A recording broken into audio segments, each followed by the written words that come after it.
Yes, I'll ask him. I've hit live. You ever hear of erectile dysfunction? I've heard of it.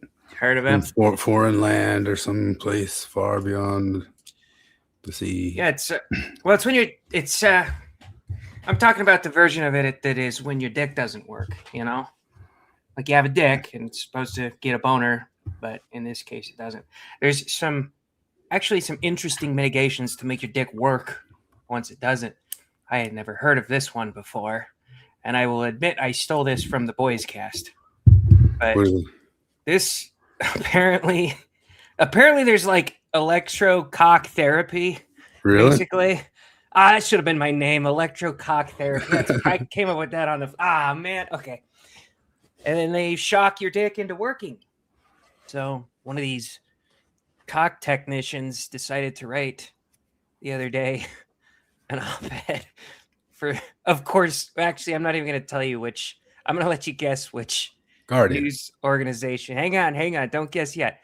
I treated hundreds of men for erectile dysfunction. Most of them told me a version of the same thing. Okay, so I've heard like doctors and other like healthcare practitioners talk about the personal side of. Anyway, she's talking about. Let's see. Let me get to the right spot. It's just so long. You know how when you're like reading you want a recipe, and there's like a word count requirement, and so they tell you like whether you're looking for something that could be good for just a weekend stroll, or They usually start on like some personal thing. Like, I was my sitting in my grandmother. cabin in 1774 and back east of the. All right, so she's talking about her first day, right? And she gets a guy she calls Tom, and Tom is, according to her, somewhat famous, so she's pretty excited about that. I swallowed hard. Hi, I'm Christina. I'll be working with you today. I flashed a polite smile and used the kind I use to serve tables and fake orgasms. Of course. The kind of smile you give when your father's body has just been turned to ash and you're still not sure if this job is a nervous breakdown or divine intervention. What the fuck does that even mean? Nowadays, this could be NPR. Some of the ones that looks like that lately. I could see that. I snapped on a pair of latex gloves with all the elegance of someone trying to open a pickle jar with wet hands.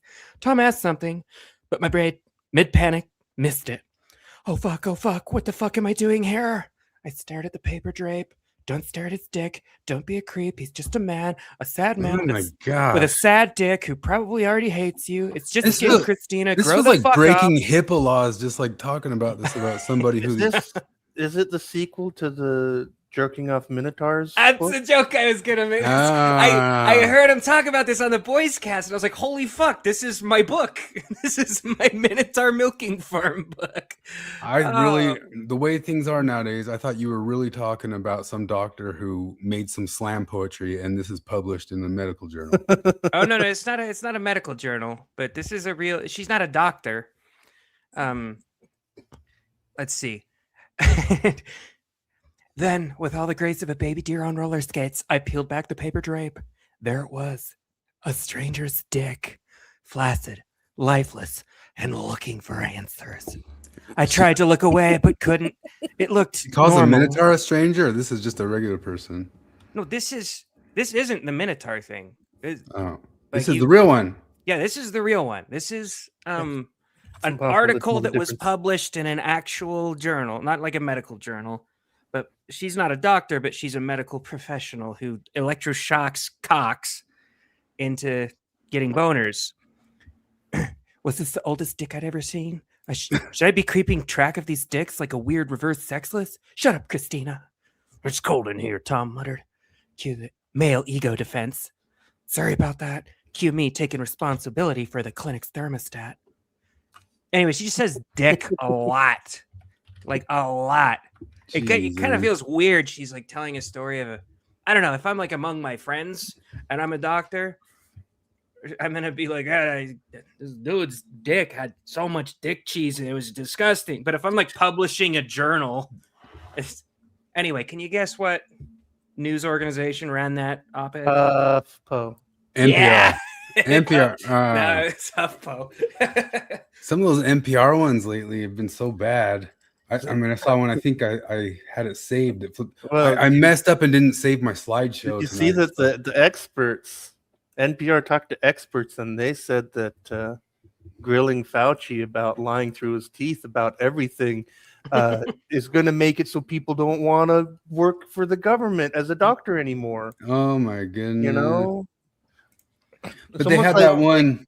It's like how like arresting bank robbers might dissuade people from robbing banks. It's like it's just such a shitty thing to do.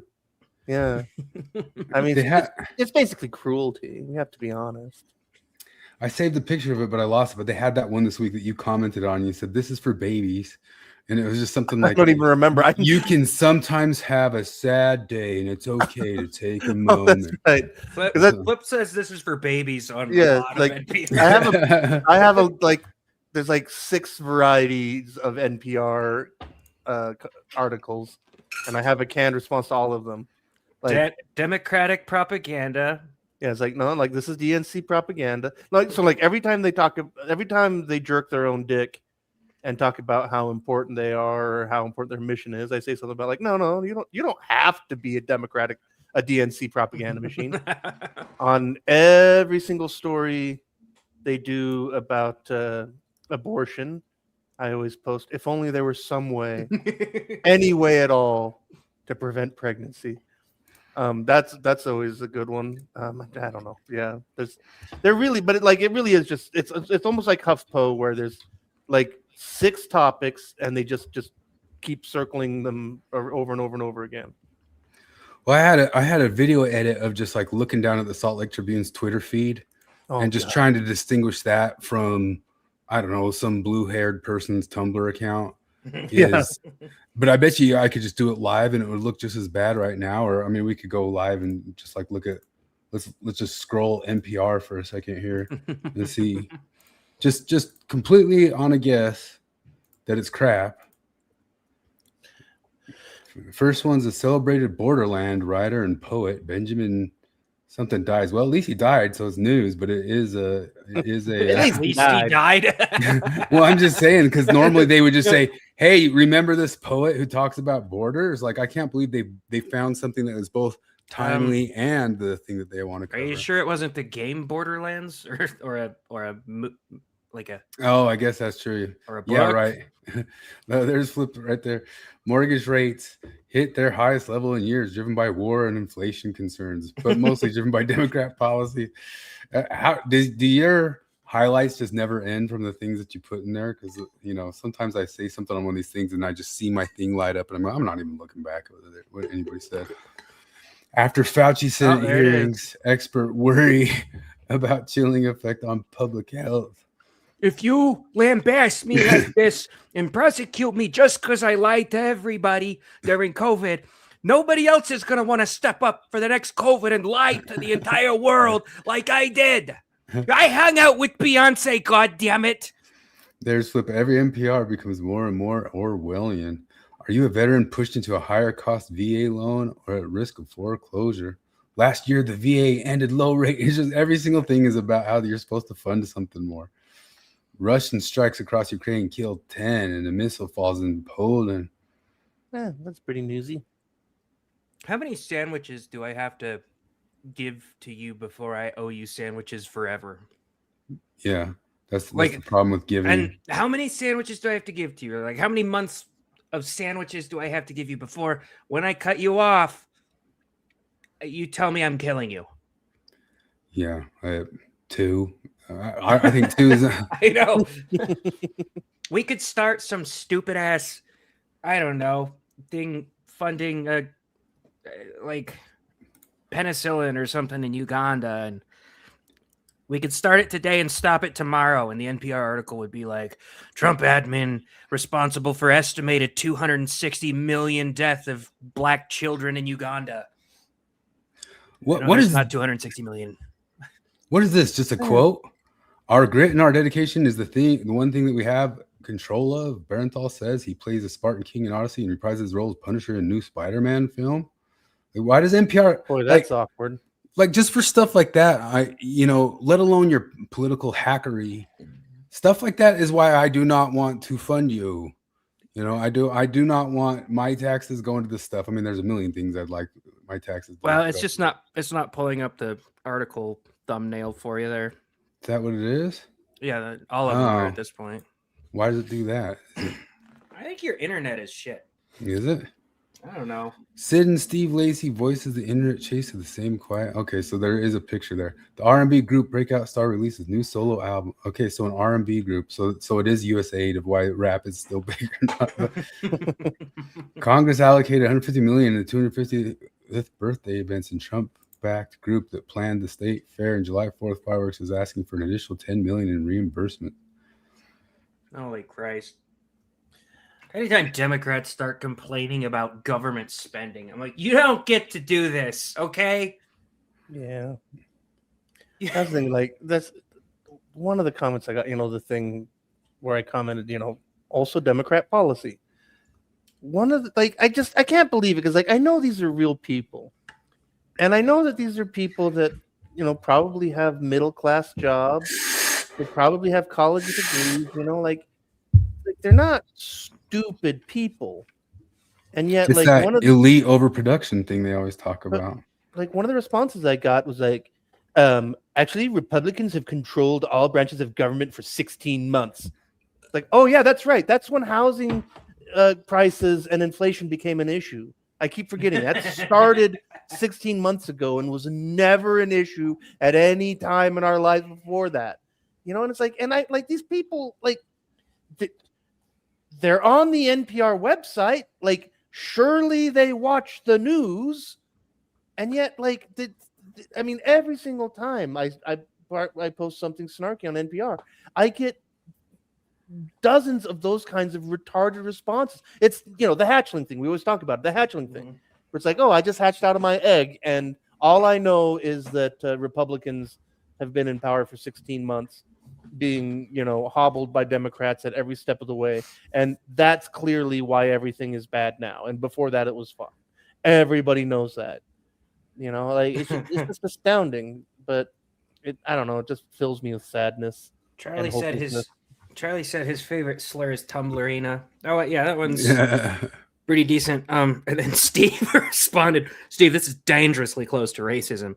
Porch time monkeypox champions.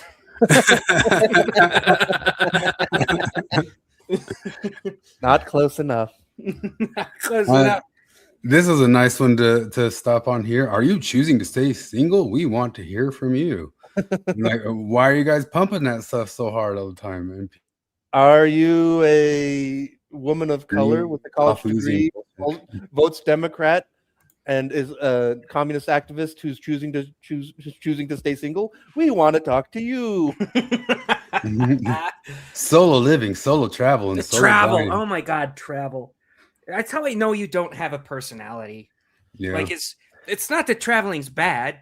Going places is cool. It's just every fucking reality show you watch. Anytime two people are trying to get a love connection, they're trying to find things they have in common. That's the first thing they say.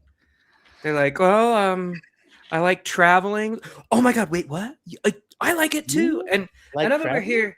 Yeah, I'm over here this guy just said it's cool to see Machu Picchu. Who disagrees with that? We have so much in common. Yeah, I bet he also likes blowjobs, I bet he also likes chocolate and puppies. Well, that's crazy that you have that in common. I'm a MAGA Republican, and so I don't like anything south of Texas. So no, I don't like Machu Picchu. I'll travel wherever there are no brown people. I don't get me wrong, I am racist. You porch monkey. Monkeypox. Well, it seems like I really don't like Indians, which is why I won't go to Rome.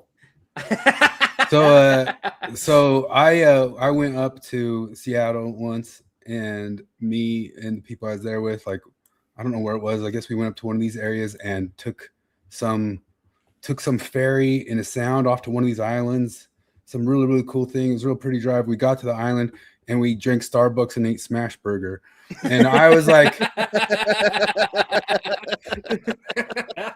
why are we traveling? I was like, what are we doing? I mean, it was cool seeing exotic. that and all that stuff. I mean, I know Risto and Flip would do it different, but they're rare. They're rare. We get a bunch of Chinese tourists who are just on this like bus route to go to Yellowstone. They'll visit the Idaho Falls, and every time there's a busload of them, they go to a Chinese buffet. Yeah. Like, what in the world are you doing? Every single day, I always notice this. Like all the Latinos, they're just only eating Mexican food. I'm like, just Mexican again? Mexican again? You're just Mexican again.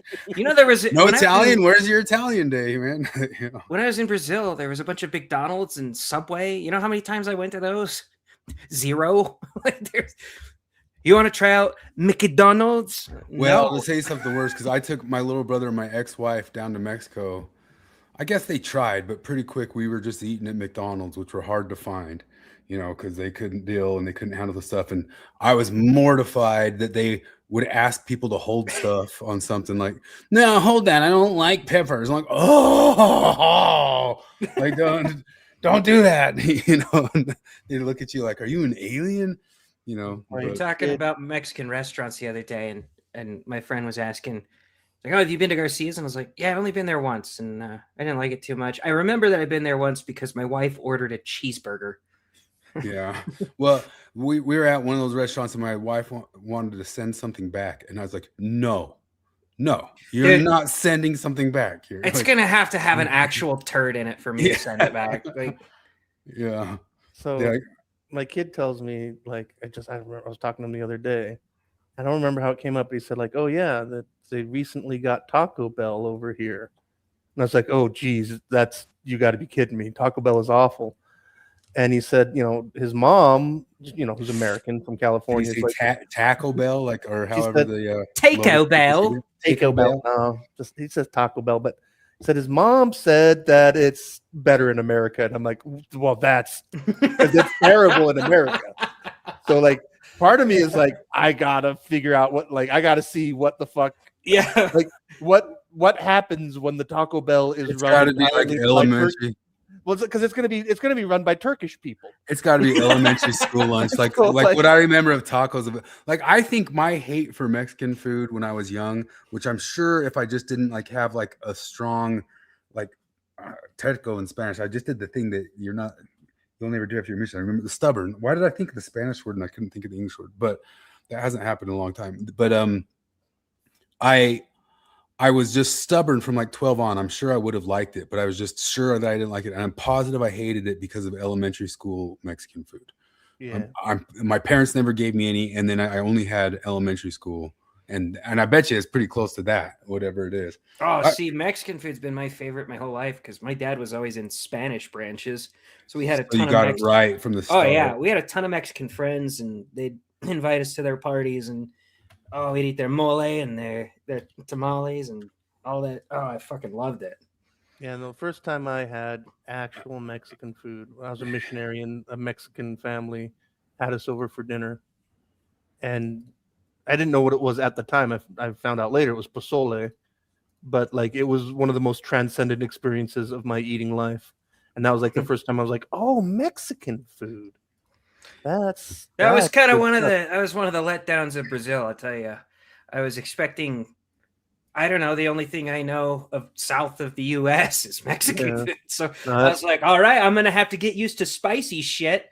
Like, we wrap beef that's lightly salted in a pancake. Would you like that? Yeah, no, like there's peas.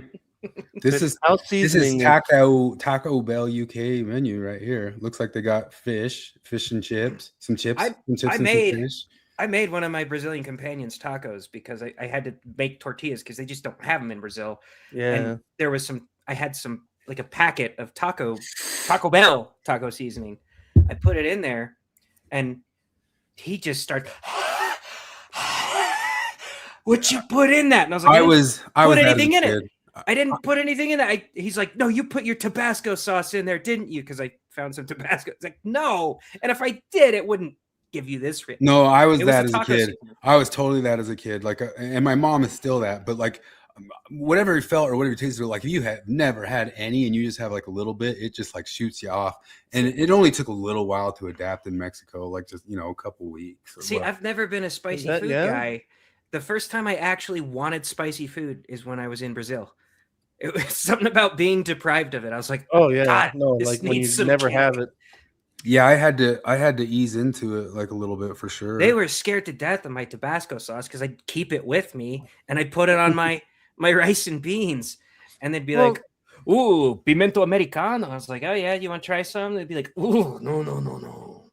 Did they ever have? Because like in Minas Gerais, like like I always talk about, like they don't put any spice in the food, but there's always a bottle of the Malagueta peppers in vinegar.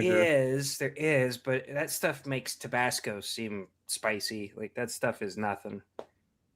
I guess it depends. It's something. It tastes good. I like it. There's some that I think are pretty spicy. Now that you guys are talking about it, it's been a while since I've like had like a good hard runny nose spiciness. Like I have a little bit of spiciness. I use it a lot, but it's been a while since I've like tested. Brazilian people don't season their food.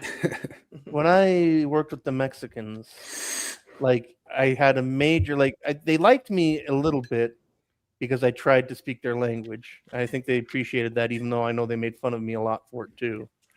But one day, like they jokingly were like, "Oh, eat the Serrano," and I did, and they were genuinely impressed, and like I felt like it was like a breakthrough moment where they're like, "Oh wow, Gringo ate a Serrano. He's." No, they totally respect you for it if you try to do it and dare to do it and all that sort of stuff. But they also like laughing at you if you can't handle it. But they don't like it if you just refuse. But some of the spiciest stuff I've had in a long while, I mean, it's been a while, like I've said, is that pad thai place that we always used to go to where that lady could like really kind of up the levels of it, the tea rose or she's got the second place. But just it goes to like 7 or something, and I can't get past 3. And 3 gets unpleasant. Like I can finish it, but like halfway through, it's like I'm eating more spice here than I'm eating pad thai. They won't allow you. Yeah, you got to prove first. Yeah, they test you before they let you order anything over 2. You got to sign a waiver. Not quite, but like they bring you like a little spoon of sauce, and they're like, try that. And if you don't lose your mind, they'll let you order over 2. But if you start coughing and gagging, they're like, nope, that's the test. You don't get to 2 is your limit. But the 3 is also good. It's good in that sense of like the spice builds over time. Like your first bite, you'd think, man, second, like I can do it. Third, and then by the 4th and 5th, you're kind of like something that builds like that. I haven't had that in a while, Hey, you might know this, Flip. How do they measure Scovilles? I don't actually know. Because that wing show goes over it all the time. Is it like a chemistry thing where they're like, we'll find a YouTube video. I'm sure there's a short. One of my friends was talking about it the other day, and he basically said it was like power levels in Dragon Ball Z. Like it's just 6 million. Well, that is one of the things that bugs me about the super hots. Where they get to like 1 and 2 million Scoville, is that like, and like I can't remember what the limit is, but something like 50,000 is like the human limit of perception, and anything over that, it's just like decibels. Like there's a limit. It's like a 3rd degree burn. It doesn't matter how much hotter it's getting. You've felt everything you're gonna feel. Yeah, and it's like whatever the decibel limit of human hearing is. Everything over that isn't louder. And it's just like anything over 50,000 isn't hotter. Does the Scoville system work? I've had hot sauce before that doesn't seem to line up with the system in terms of spice level. The reason we call it the Scoville scale is because in, I think, 1911, there was a pharmacist named Wilbur Scoville who was actually working on what would become like icy hot. So the hot and icy hot, it comes from capsaicin from chili peppers. And he wanted a way to measure how hot he was making things, the chilies that he was using. So he came up with this scale. And what it means is, something measures 1,000 on the Scoville scale, that for 1 drop of the chili distillate, that it would take 1,000 drops of water until a panel of 3 expert tasters didn't taste the heat anymore.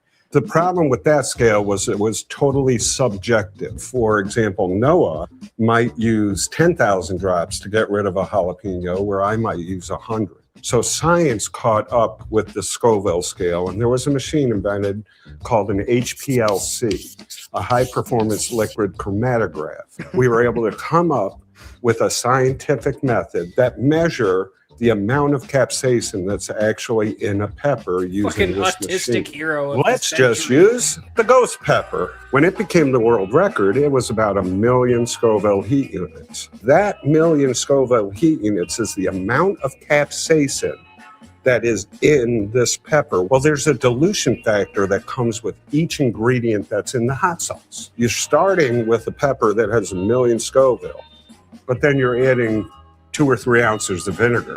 That dilution factor just brought that down to less than 100,000 Scoville heat units. Yeah, I think that's where people Yeah. get the most confused. It's really designed for chili peppers, not for sauces. How exactly does the There Scoville is- system This work? makes me think of there's this great John Adams quote where he explains to somebody, I study warfare and politics so that my sons may study mathematics and science, and so that their sons may study music and the arts. And it's missing the last part where it goes down a few more, and so that their sons might, have enough Get a DEI luxury degree. free time to create a fucking machine that measures Oh, there's that. spiciness by the amount of Oh. drops it takes to get rid of You, it. you assumed they still kept doing something that still has some level He of probably actual did. Yeah, productivity to it. Yeah, And no. not- The real answer is that you have enough so that your kid can Can become be- a communist and run for mayor of New York City. I it study drives me science so that my son may get butt fucked by a fox suited guy. It drives me so much how much of academia nowadays, even like a bunch of the Mormon historians, not like Benjamin Parker or whoever, it just seems like all you do is go and memorize oppression moments, and try to repeat them if they're true or not, because they talk about like the mythology of like the 2 kids carrying over the water of the Mormon thing, how that was a myth, but it was a faith promoting myth. I guess it was also a myth that Betsy Ross sewed the American flag. I just heard that this week. Really? Everything's a lie. Nothing's true. Nothing's true. But I only heard that. I didn't double check that one, but I'm guessing it's true. But almost everything they say is mythology too. This lady just got fired this week from Tufts University, she wrote an award-selling book that said that it had this like whole history. It's called like the Grimke people. Oh, I've got it here or something. They fired her because she completely made it up. And then, of course, they're all calling her racist. And everybody's like, what college is that? Because they wouldn't fire somebody if it was at an Ivy League. They just say the same thing that the Mormons say about the 2 boys carrying everybody across the stream. They say, well, it's faith promoting, so we're keeping it. Like, well, I mean, there's this whole other larger thing that's going on. Sorry to say it, but have you heard of this Arday dude? Jason Arday? No. Don't think so. He is an Oxford professor who was autistic and could not read until he was 18 and became the youngest Black professor in history. Okay, you could have told me that, and I would have been like, I bet At this is fake. 37ish. So they looked up his Helen Keller. They looked up his dissertations and stuff like that, and guess what they found? It's all fake. It's all plagiarized. However, Oxford did a study into it themselves and said, no, it's not. It's fine. And all these different people on the internet, which is funny because it's been looking up by Jesse Signal. Do you guys remember who Jesse Signal is? Yeah. He's the dude who like really broke down and showed like the implicit bias testing was and that it was bullshit and crap. Was and, like, Oxford did a just big expose on it. Did Oxford just do the Eric Cartman, Tom Brady meme? Like, everybody plagiarizes, why you got to come down on me? No, they just say, nope, we looked into it, it's fine. And so you have to go with your own eyes and look at it yourself, compare it to other thing, and be like, it's plagiarized. It's plagiarized all the way down. But here's Ann Coulter talking about. Fired from Tufts and had her book, her award-winning book, withdrawn by her publisher. It's no longer listed on the publisher's website. The Grimke's, The Legacy of Slavery in an American Family. Really interesting because you never have Black people writing about slavery, or really anybody writing about slavery. Is there anything left to say about slavery? Thought I would mention that this There's one wasn't 40 taken down million by the academics screw looking of for it. the Manhattan Institute.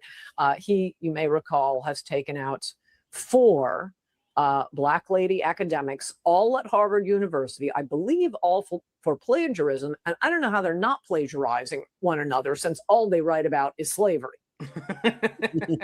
None of those were fired, disciplined, suspended in any way, though he nailed them dead to rights. Only president of Harvard, Claudine Gay, resigned voluntarily. She resigned from the position, but then took up an adjunct teaching position for the same pay. After being nailed for plagiarism. So either Tufts University is far more honorable than Harvard, which I think is a pretty good guess, or the Crips are more honorable than Harvard University at this point, or this lady's academic errors were really, really big. After this book, as I say, one award. She doesn't go into much detail, but I guess it's just completely fabricated. One of the things they talk about is she based it all off of letters that she said she got out of a library up in Boston or something like that, and the letters don't even exist. It's not a real thing at all. It's like you can smell these things as fake after you hear so many of them. It's like the very first time I heard about Ozempic, those two ladies were talking about it at work, and I was like, "What is that?" They say it's a weight loss drug. I was like, "Oh, it doesn't work, and it's bad for you." Like I didn't know anything about it. It does work though. But it's bad for you. And they're like, it's just weight loss drugs are bad for you. You can hear that in this. Anytime they're like, the story of the 17-year-old black kid from the Bronx who figured out thorium reactors. That's fake. Well, you don't even know about it. Yeah, it's fake. I'd love for it to be real. The thing that's funny too is like Jesse Signal. I saw some like TikToks about it, and they're saying like these are all these right wingers going after these people. Rufo who's talking about, and we were just looking at Ann Coulter, who we all know them obviously, but Unheard and Quillette and Jesse Signal and these guys exposing all this stuff. They're all Biden voters. You know, they're all center lefties. What's left of them, the last 10 of them in the world. But one of the things that's funny about this guy. I mean, he was supposedly completely illiterate until he was 18. Jason already only learned to read and write at 18, and you know, supposedly autistic or something like that. And then he got his doctorate within a couple years.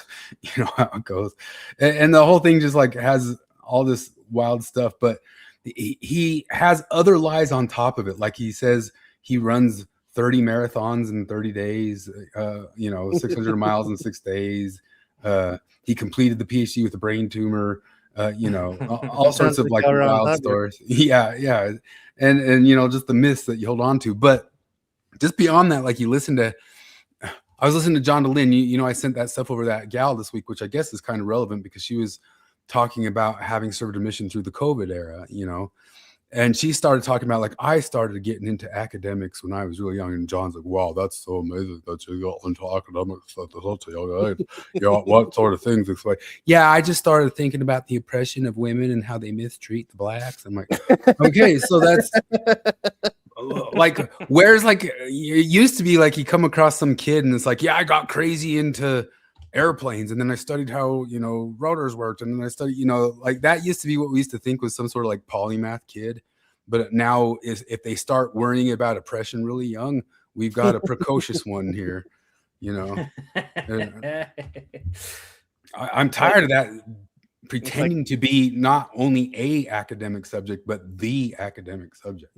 Baby Leia in that oh god, Obi-Wan. Yeah. I know not to mistreat the waiter. I'm a 5-year-old girl, but I know. It's so funny because one of the other funny things, I don't know if you remember, there was this professor, and she's a total lefty, or always was until she got ransacked with this stuff. But Amy Wax, she got fired from an Ivy League university, and I think she also wrote some original novels or something. But she got terminated for saying that she doesn't think that there's even like, they were talking about the performance or ever having seen a black person in the upper percentage of Ivy League law school, right? And she got fired for mentioning that she just didn't ever see him or didn't believe it. And this is it right here. What percent of the top quarter of Columbia's law students are black? As you recall, way back in the Council Culture Dark Age of 2010, University of Pennsylvania Law School professor Amy Wax got in big trouble for telling economist Glenn Lowry, here's a very inconvenient fact, Glenn. I don't think I've ever seen a black student graduate in the top quarter of the class, and rarely in the top half. This was, if you're following Glenn Lowry and John McWhorter, this was like a whole thing. They've had her on a bunch of times, and she went through this whole tribunal for just like saying this thing. Well, unfortunately, Columbia accidentally leaked their records. Oh, fuck. And it was less than she had predicted. Oh.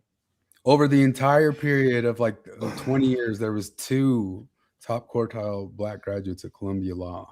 It was like that time I tried to find the white NFL player that had been convicted of felony. Yeah. But all that's racist noticing, I guess, or some sort of thing. The thing is like those 2 guys, awesome on those 2 guys. Thomas Sowell's our favorite. Glenn Lowry, John McWhorter, our favorite. Like, if somebody gets there, great on them. I don't think that their race was a barrier on them getting there if they're smart enough to be that person to get there. You know what I mean? But just all of the stuff they do to try to, I don't know what, make the world make sense on paper because it's blank slate and all the numbers should match out. I don't think I could find it, but I was just watching this gal complain that there's not enough female directors in Hollywood. And the only reason there's not enough female directors in Hollywood is because they're bad at it. It's because all these men are just given these jobs. They're just given these jobs. They're just given, they're just passed out and given these jobs. I was just at the Universal Studios theme park, and I was just riding on the ride, and they're like, "Hey, you want to direct a Marvel movie?" You are a man. Wait a minute. I've got a date at Taco Bell. I can't. We forgot it's 2026. Are you a man? Yes, I am a man. Oh, thank God. Do you want to direct and run an entire franchise of Marvel? Oh, thank God you came. There's a lineup of well-qualified, tenured, and talented women who I really didn't want to hire for this. It's Hollywood. It's 2026. So it's so goofy because I rewatched, because we were talking about it last week. I rewatched The Aviator, and what a freaking nut Howard Hughes must have been to get that into airplanes and that into studying it, and then how crazy he was about making films, and it was all on the technical. Like, to be that type of guy, there's so much technical end of stuff that I just wish I had that gumption in me. But they obviously become crazy polymaths about all this sorts of stuff, and I'm just like comparing about thinking that somebody's a young kid and crazy precocious with some kid who, I read the Feminine Mystique at 18. Like, holy crap, you must have a 9 billion SAT, but it's so goofy. Taylor Petrie was whining about. Yeah, I know. You did?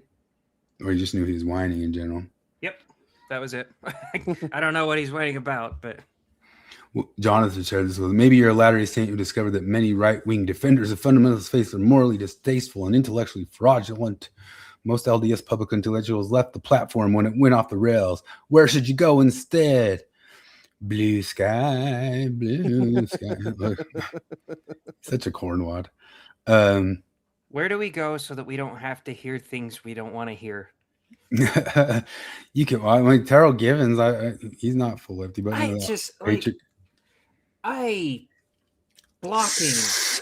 blocking is just a pussy move. Like, it's not like I don't think it should be allowed. You should be allowed to. But he didn't even block that obnoxious Catholic guy who's been haranguing this chat for. And I would support that. I know if he tries to derail it again, I don't blame him for doing it at all. Almost every time when my button's hovering over the clicker, he says something that's actually in context of anybody. I know. That's like my one thing. The last half of last week, he actually was talking about Howard Hughes and shit. But I don't know. I've blocked one person my entire life, and it's because she's insane. Yeah, it's making my wife uncomfortable. I think I've blocked spammers on here before. Spam. Oh yeah. If you get like a spam bot, but it's just, I don't know, just speaking like this entire thread is just, hey, if you guys are looking for an echo chamber, meh. Yeah. Well, I always get, when I say snarky stuff. Actually, it's more often when I'm not snarky and I just say something factual and obviously true that runs against leftist dogma. And they always do the Fox News gambit. Fox News. And it's fascinating because number one, we know that they're like, you don't know. Not only do I not watch Fox News, you don't even know what's on Fox because you won't look at it. In the same way that a good Mormon doesn't look at anti-material, you will never see what's on Fox News because for you that you'd be tainted. You would be afraid that one of your friends would catch you learning what the people you disagree with believe. Yeah, I know. I'm like, I've gotten that accusation so many times, and I don't think I've ever watched Fox News on purpose. I've seen clips. It has been years since I've actually watched Fox News. Literally years. I almost never see clips. For the first time ever, I got the clip from the 5. I got a clip from the 5. You guys know what I think of the Fox News, the clickbait.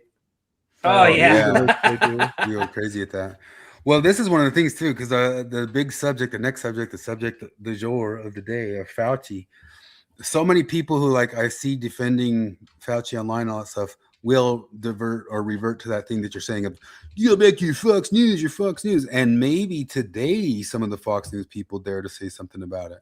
But during COVID, Fox News was in line with Fauci. He got as many of his media hits there as anywhere else. And Tucker Carlson even talked about how he had every single rule and every single thing he couldn't talk about and all that sort of stuff. Fox News was in line with Fauci because ultimately Trump was. I mean, you could kind of lay that stuff at the feet of Trump that he was so gullible to good old Fauci. I like this. Do you see that quote by Christopher there? I think Pinecker had the best quote this week. There's something about Jackson Washburn and Jacob Hansen have in common, and it's what they say in 2 sentences. What normal people could say in 2 sentences, they say in 2 paragraphs. Yeah, he did. That was pretty good. If I'd have clicked out. There's not much to get me to walk off a show. But if somebody said, there's something that Jared Higdon and Jackson Washburn have in common, I'd click. Nope, I'm gone. I don't care about your explanation. I have fucked up. They love their wives. Although Jackson's is more platonic. Yeah, I was going to say, he's a friend-zoned husband. There's 0% chance Jackson doesn't want to gargle ball bag. Well, I think he admits that he does. It's just he also wants to slick the bean. I was trying to match your phraseology there on the other side, but suck beaver. I don't know. You got to do it in just the grossest way possible. Fauci. This is all literally just a distraction from pedophilia. Oh yeah. I forgot about the pedophilia. They did it to me. Oh my god. I was concerned that literally every Republican was actively a pedophile, but I got distracted by the Fauci. and Rand Paul is just obsessed with him. It is. Oh yeah, it is part of what the committee. Fauci did. He used the Scott Brown defense. I know. When you point out what Scott says is wrong and dishonest, it's just because you're obsessed. That's all that's going on. You're just obsessed. I live in Rand Paul's head rent free. Hey, what's that committee you're on, Rand Paul? The Fauci Oversight Committee. Well, you're obsessed with him. It is governmental oversight committee that's supposed to review these things and take up the grievances and stuff. Yeah, and you're gonna kind of be obsessed with the dude, because sure, yeah, he is obsessed with him. The dude bungled the fuck out of this. I didn't even listen to the whole 2.5 hour thing, but I listened to a lot of greatest hits. I listened to it all, and it's pretty mind blowing just how fucking corrupt Fauci is. It's almost cartoonish, where it's no, this is too much. you have to back off somewhere. But like, no, and he really It- is it- that big of a piece of It shit. was cartoon levels, and anybody defending it just didn't read the stuff or know the context of what was going on of what they were reading. Oh, no, because- they listened to Fox News or to NPR. I mean, sorry, they listen to NPR, and they know the answer. That's things like NPR has run 2 or 3 articles where they mention Fauci's diary, and if you read the article, they don't mention anything that was in the diary. Like They, like- they have to do a little bit of work to see that what he was saying in his diary versus his public messaging were they didn't opposites. And not only that, he No, pushed no. and helped draconian censorship of anybody No, saying no. what The he was story saying in his is diaries. that people are going to be afraid to work for the government because if you work for the government, Rand Paul will call you a corrupt liar. That's the story. Well, let's take a look back. On Twitter, don't be afraid of COVID. Don't let it dominate your life. Don't let it dominate your life. In terms of responding to a comment like that, it's gross. It's okay to be afraid of COVID, and it's okay that it's dominating your life. Everyone should be afraid of COVID. You shall know the truth, and the truth shall set you free. I can't come in, Mom. It's because of this flu thing. We won't be free of this pandemic until we listen to the acknowledged truth. Listen to the scientists. Science is truth. You know, science is truth. What is the impact to public health This is a testimony meeting. the science? Yeah. Now is the time to do what you're told. By not hearing the truth, by not listening to the scientists, they are prolonging how bad the economy will be. When I see somebody out in the world who's not wearing a mask, I instantly think you are a threat, or you are selfish, or you are a COVID denier, and you definitely haven't been vaccinated. You don't wear a mask in the house. What is that? Are you vaccinated? I am triple vaccinated. Why are you wearing a It's mask? coming up her nose. Seek out the scientists and listen to their advice. Listen to scientists. Listen to the scientists. Trust the experts. We're going to trust science. We're going to trust the experts. Parents who say, well, I need to do my own research. Makes you think of that cartoon I saw, the tombstone that said, I did my own research. That own research thing, which is permeated in so many different areas, drives me freaking insane. Because when I did my own research, listening to that stuff at the beginning, from the start of it, I didn't grab a lab coat and get some beakers and go out into the world to do my own research. I listened to other highly trained, famous Ivy League scientists. You watch 10 seconds of YouTube videos, okay?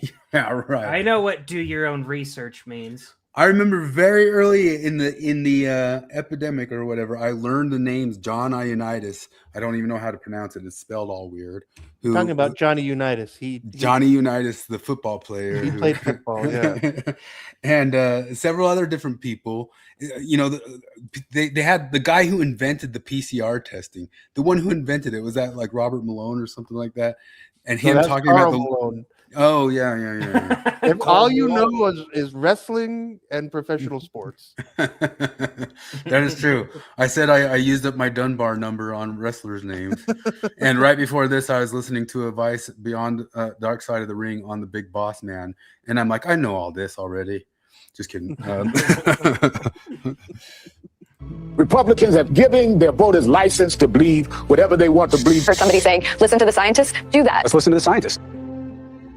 Oh, That phrase, do your own research, it's popping up a lot in conversations about coronavirus and about COVID vaccines. Doing your own research, it seems so innocent, but it can have serious consequences. Renee, what are the roots of this phrase? I feel like I used to hear it around QAnon craziness.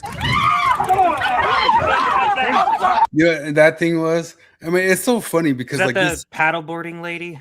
No, I that clips. I have it on like a Crowder thing, but you might that's have to the- listen to Crowder's jokes in between it.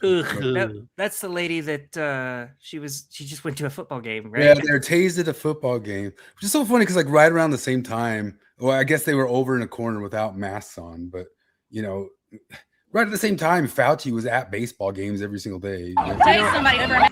You know, I didn't watch much Charlie Kirk at all when he was alive. I've seen way more Charlie Kirk after he died, but like the one thing I watched all the way through was Gavin Newsom's first interview on his stupid ass podcast. Oh. And there was Yeah, I this saw great that. exchange where Gavin Newsom's like, oh yeah, my son's actually a huge fan of yours. He was real excited. He's like, oh, is Charlie coming? Can I meet Charlie? And I said, oh, but you got school that day. He's like, Dad, can I stay home from school? And Charlie's like, oh, well, should I meet him? Did you let him stay home from school? Oh, no. And he just immediately goes, you shut down all schools for 2 fucking years. Not fucking, he's Charlie Kirk, but you shut down all schools for, and he's like, oh yeah, you guys always give me such a hard time about that. He's trying to be all friendly about it. And Charlie's like, no, I'm serious. You really mess things up. And they get into COVID a little bit, and he's like, your state arrested a guy for playing catch with his son with nobody around. You guys arrested a lone surfer for being hundreds of feet away from anyone. You filled the skate parks up with sand. You guys, and you arrested people for walking alone on the beach. You arrested people for walking alone on hikes. The normie shitlib line for this. I'm going to use this to defend Joseph Smith from now on. Anytime somebody shits on Joseph Smith, I'm going to say, well, he did the best with the information that he had at the time. He actually didn't know about the age of consent.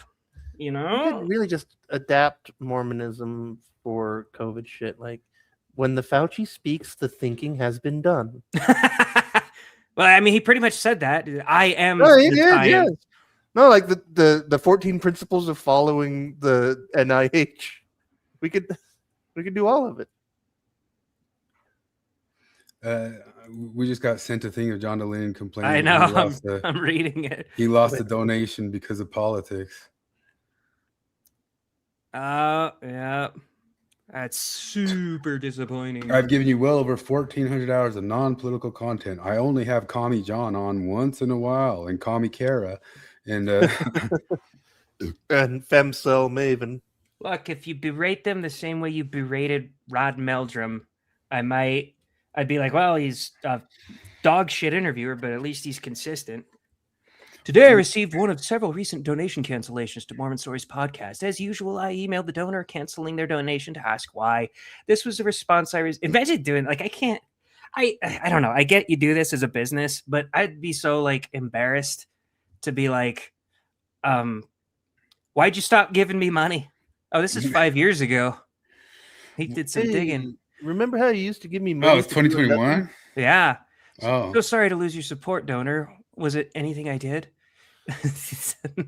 Well, the one insecure thing, girlfriend. You don't call me by my name. You just call me donor. You got involved in impersonal. You got involved in politics. That wasn't what I signed up for. I do love all the stories you have presented to us, but politics needs to stay out of it.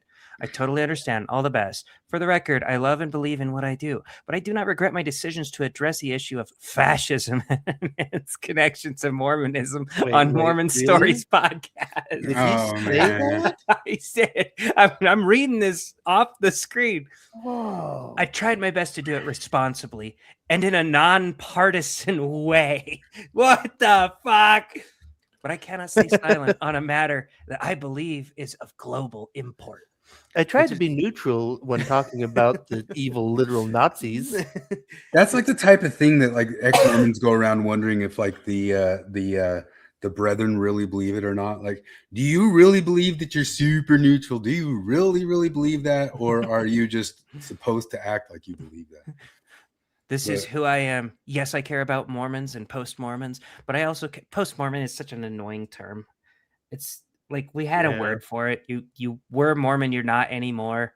Well, I graduated from it. No, you just left it. Shut the fuck up. You're not a special brand of having left Mormonism. But I also care about this country and about humanity overall. Harm cause, harm cause, harm cause. But I care about humanity, unlike the people who don't donate to my podcast. The very same values that led me to speak up about the abuses in the LDS Church are what drove me to create and release the recent episode about fascism in America. To my listeners, I've given you well over 1,400 hours of non-political content. Yeah, I know. And you've given me well over money. If you can continue to support me in spite or because of my episode about fascism, I will welcome the support.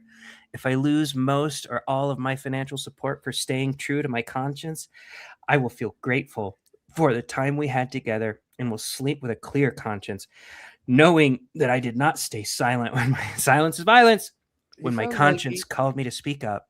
He sounds an awful lot like Fauci. This is the land. I only did it because of how wonderful I am.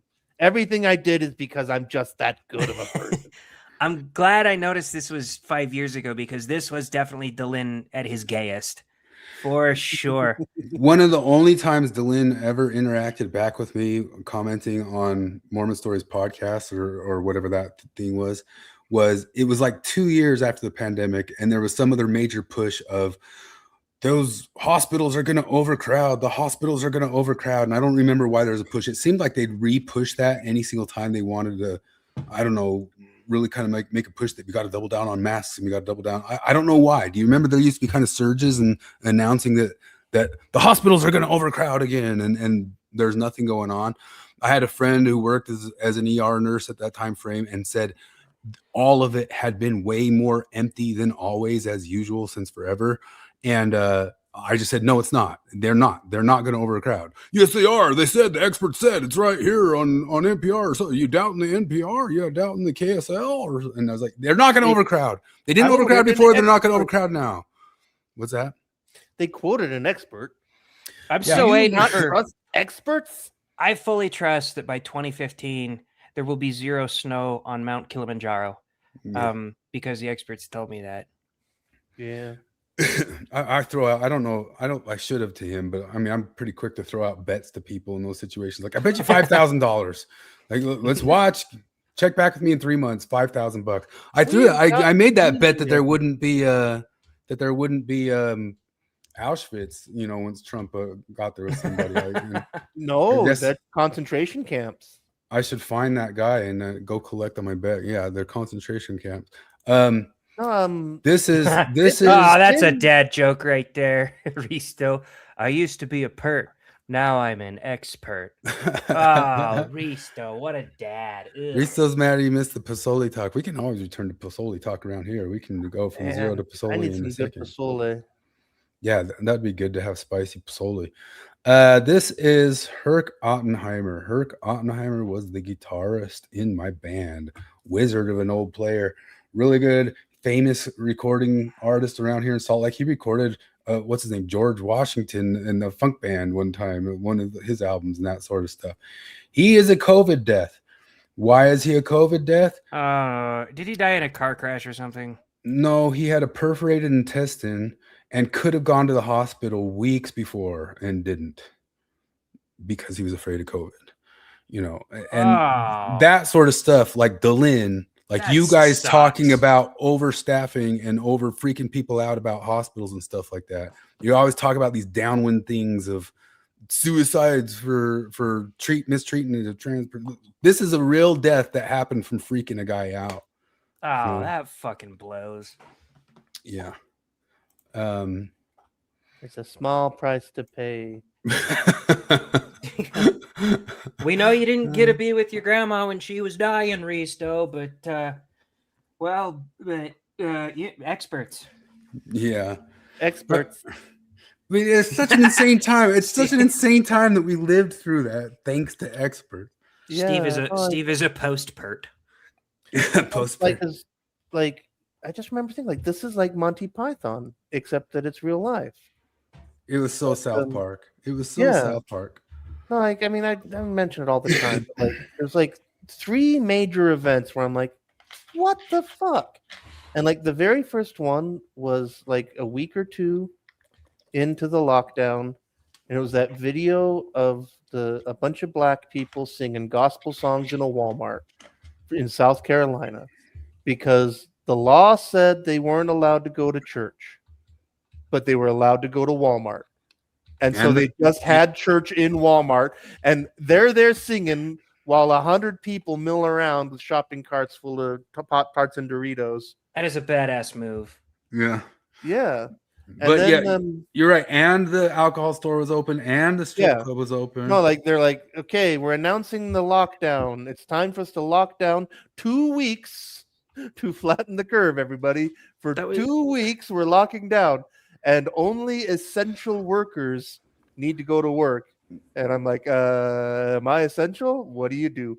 I sell shitty box Chardonnay to single cat ladies. Yes, you're essential. See, I remember that was one of the first things that made me think this is mostly bullshit, isn't it? Because I was like, oh shit, I'm gonna go home from work. I got to figure out what's going on in the world. I'm looking up a list of essential businesses, and I looked at them, and I was like, man, I'm not gonna be able to get booze. Oh well, and then oh no, that's and then I I saw an updated list seriously 10 minutes later, and the liquor store was on there. I was like, oh, this is bullshit, isn't it? this is fucking nonsense. No, yeah, they're like, then the third thing was 2 years later. When I was walking to the grocery store downtown, and I was thirsty, and this was 2 weeks after they lifted the mask mandate. And I walked into the head shop to buy something to drink, and I walked in, and the guy's like, "Hey, man, you got to put on a mask." And I'm like, "Dude, the mandate's over." He's like, "I don't care. You need to put on a mask." I'm like, "You sell tobacco, bongs, and Snickers, and Faygo, and you're gonna lecture me about public health?" Yeah. From the very beginning, the very first time was just doing it on the fly. I just had a bandana in my car, and I tried to go into 7-Eleven and couldn't because of a mask. And I just went and put a bandana around my face, and they allowed it.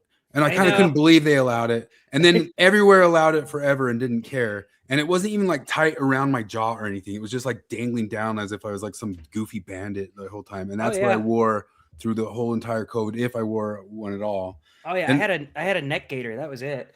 And I would, unless there was somebody at work who I knew was a bitch about it, I always had it off. Like I seriously, the amount of dirty looks I got through COVID, because I didn't wear a mask anywhere. Like I seriously didn't. I'd go to Walmart, not wear a mask. Most people here were either too nervous to say anything about it or just complying because you got to comply.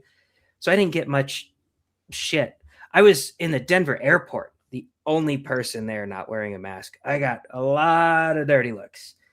Like it's. Did you get on the plane with it, or you were just like picking someone up?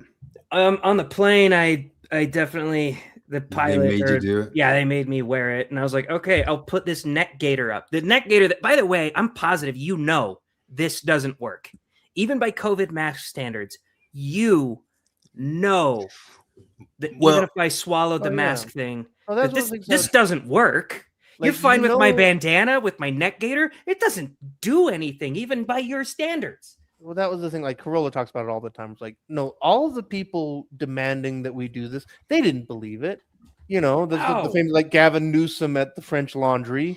Well, that's what the diaries exposed. The diaries also exposed that Fauci knew it and talked openly about it. You know. Yeah. Well, I mean, the absolutely legendary moment when the New York Health Department was like, well, COVID's dangerous, but white supremacy is more dangerous. So yeah, go ahead and keep rioting, guys. Oh yeah, I did. Gather together in clumps of hundreds and hundreds of people and fight with cops. That's okay. Right off Singing the bat, in church, no. Riot and fight with cops, please. What was funny about it is like right off the bat, you could do your own research on stuff like that, but just stuff that was just so common sense. The very first time I went over to Harmon's and they had a mask station at the front where people all had to stop and put masks on. And I very quickly noticed everybody is clumping and fidgeting and touching with the masks here right at the front and not keeping like separate from each other. Like you guys are forcing a bottleneck here. And everybody's running into each other right here. If you were ostensibly trying to keep everybody away from each other, you're making sure they all have contact with each other before they have masks on. And it was just so stupid. The plastic film on all the keypads. You're like, look, I'm not a scientist, but if I had to guess, I would say this is less, unless you're changing it between every person that touches it. It's watertight, so it's pooling the sweat from your fingers. So I'm getting more germs from this. And you know that. Everybody knows that. That's the thing. You guys know this is counterproductive, but you're doing it. It's all just signaling. Before I even ever put on a mask, there was all these Japanese videos because masks are big in Japan, right? People would always wear masks. And so some Japanese people had done mask debunkings, and you could see they'd had all these videos like it showed like infrared and just different things of like where the air actually goes with people are wearing those crap masks. And you see that in milliseconds, it's useless. It's not doing what you think it's doing in any way, shape, or form. Just all the breath shoots out in and around all the sides of it, and it just spreads as fast as it spreads. Like a high ceiling is the only thing that might be helpful, or being outside because it might go upish, and that's it. But there was some talk of those M95s could block a certain amount of droplets if you wore them correctly, didn't touch them, put them on, never touched them again, and had it on like really, really tight on the face. You washed your hands before and after every single time you used it. And so the messaging from Fauci was, well, first off, was masks don't work because he knows the science. Fauci did his best. Fauci very right off the bat proved that he was out there noble lying, because then a week later he says, okay, now we want you to wear masks. The only reason we said that is because we didn't want to run out of masks. So you did a pragmatic lie. You're a noble liar. Like, we can't trust anything you say from this point on. It's lying for the Lord. You're lying for the Lord. And then you remember he said, but no, it's ridiculous to wear 2 masks. And then a bunch of online people threw a fit about that. And then he came out a couple days later like, okay, yeah, 2 masks would be better. Like, it's like, oh my gosh, this guy it's unreal. But now we know from the diaries that through all of that, he knew it didn't work and it was bullshit. Yeah. Well, one of the things about the whole COVID thing right off the bat that is completely bonkers for me was that for 15 years I had been listening to Skeptic's Guide to the Universe, where Steve Novella, like, one of the major themes of that show was the science of science, like, the nature of studies, biases, and what does the science really tell us about stuff? Because, Oprah says a lot of crazy crap, but what's the science really say? And at least 2 times a year, usually more, they would have a whole episode about colds and flus and what can you do about them? What can you do about transmission? What can you do about treatment? And he'd always be like, all right, what's the latest science on flu season and cold season? And it's always wash your hands, cover your mouth when you cough or sneeze. If you feel sick, stay home. Right? Like, every time, like, okay, there's a new meta-analysis out that's aggregated decades of research. Vitamin C? Nope. Is it wear a scarf when you're on the bus? Nope. Is it take the medication that is sold between segments on Rush Limbaugh? Nope. What's the answer? What's the latest science? And every single time it was cover your mouth when you cough or sneeze, wash your hands, if you feel sick, stay home. It never deviated from that. And then suddenly COVID, which they told me right off the bat was a cold, all of a sudden, like, oh, no, ignore that stuff, you monster, you anti-science asshole. How dare you suggest that the thing you learned from their show, the research you did yourself from their show. Yeah, like all of a sudden, like, no, that's not good advice. Don't do that. You need to do the bogus bullshit that obviously doesn't work, Because that's the other thing about, like, the masks that I instantly knew. I'm like, okay, I'm not an expert. I didn't go to hospital college, but I just already know that, like, how does masking work in hospitals? Like, well, you wash your hands, you put on your gloves, you put on your mask, you go in, you treat the patient, and then you leave the room, you remove your mask, you remove your gloves, and you wash your hands. And then you go to the next patient and you wash your hands and you put on your gloves and you put on your mask. And every single time you go through you have to wash your hands and you have to change your mask. And, like, if you don't wash your hands, then there's not really much sense to the mask, because now the mask is contaminated. Go figure. Oh yeah, well, that's radiation control. Anytime we're working in a contaminated area, we're wearing our Tyvek. And no. Turns out you pick up one N95 on the way into the clinic, and you just wear that for the next 18 months. Well, no, we have like 3 pairs of latex gloves on usually, so that when we touch something contaminated, we treat the next pair of glove like our skin. That's what you got to do. If you have to deal with something contaminated, you then don't touch anything else. You shed your gloves into a rad trash, and then you put on another pair of extra gloves. You can't. What would the Fauci of Radcon be? The Fauci of Radcon would be like, the respirator doesn't really matter. You don't. I'm just kidding. Actually, we just thought we would run out of respirators, so we wanted you guys to do that. And also, just it doesn't matter if the gloves are just like the magic gloves that you get for when you're a kid for the winter that don't really work. You can use those, even though they're very permeable. Look, contamination could get it. But keep them. Radiation is a public health threat, but white supremacy is worse.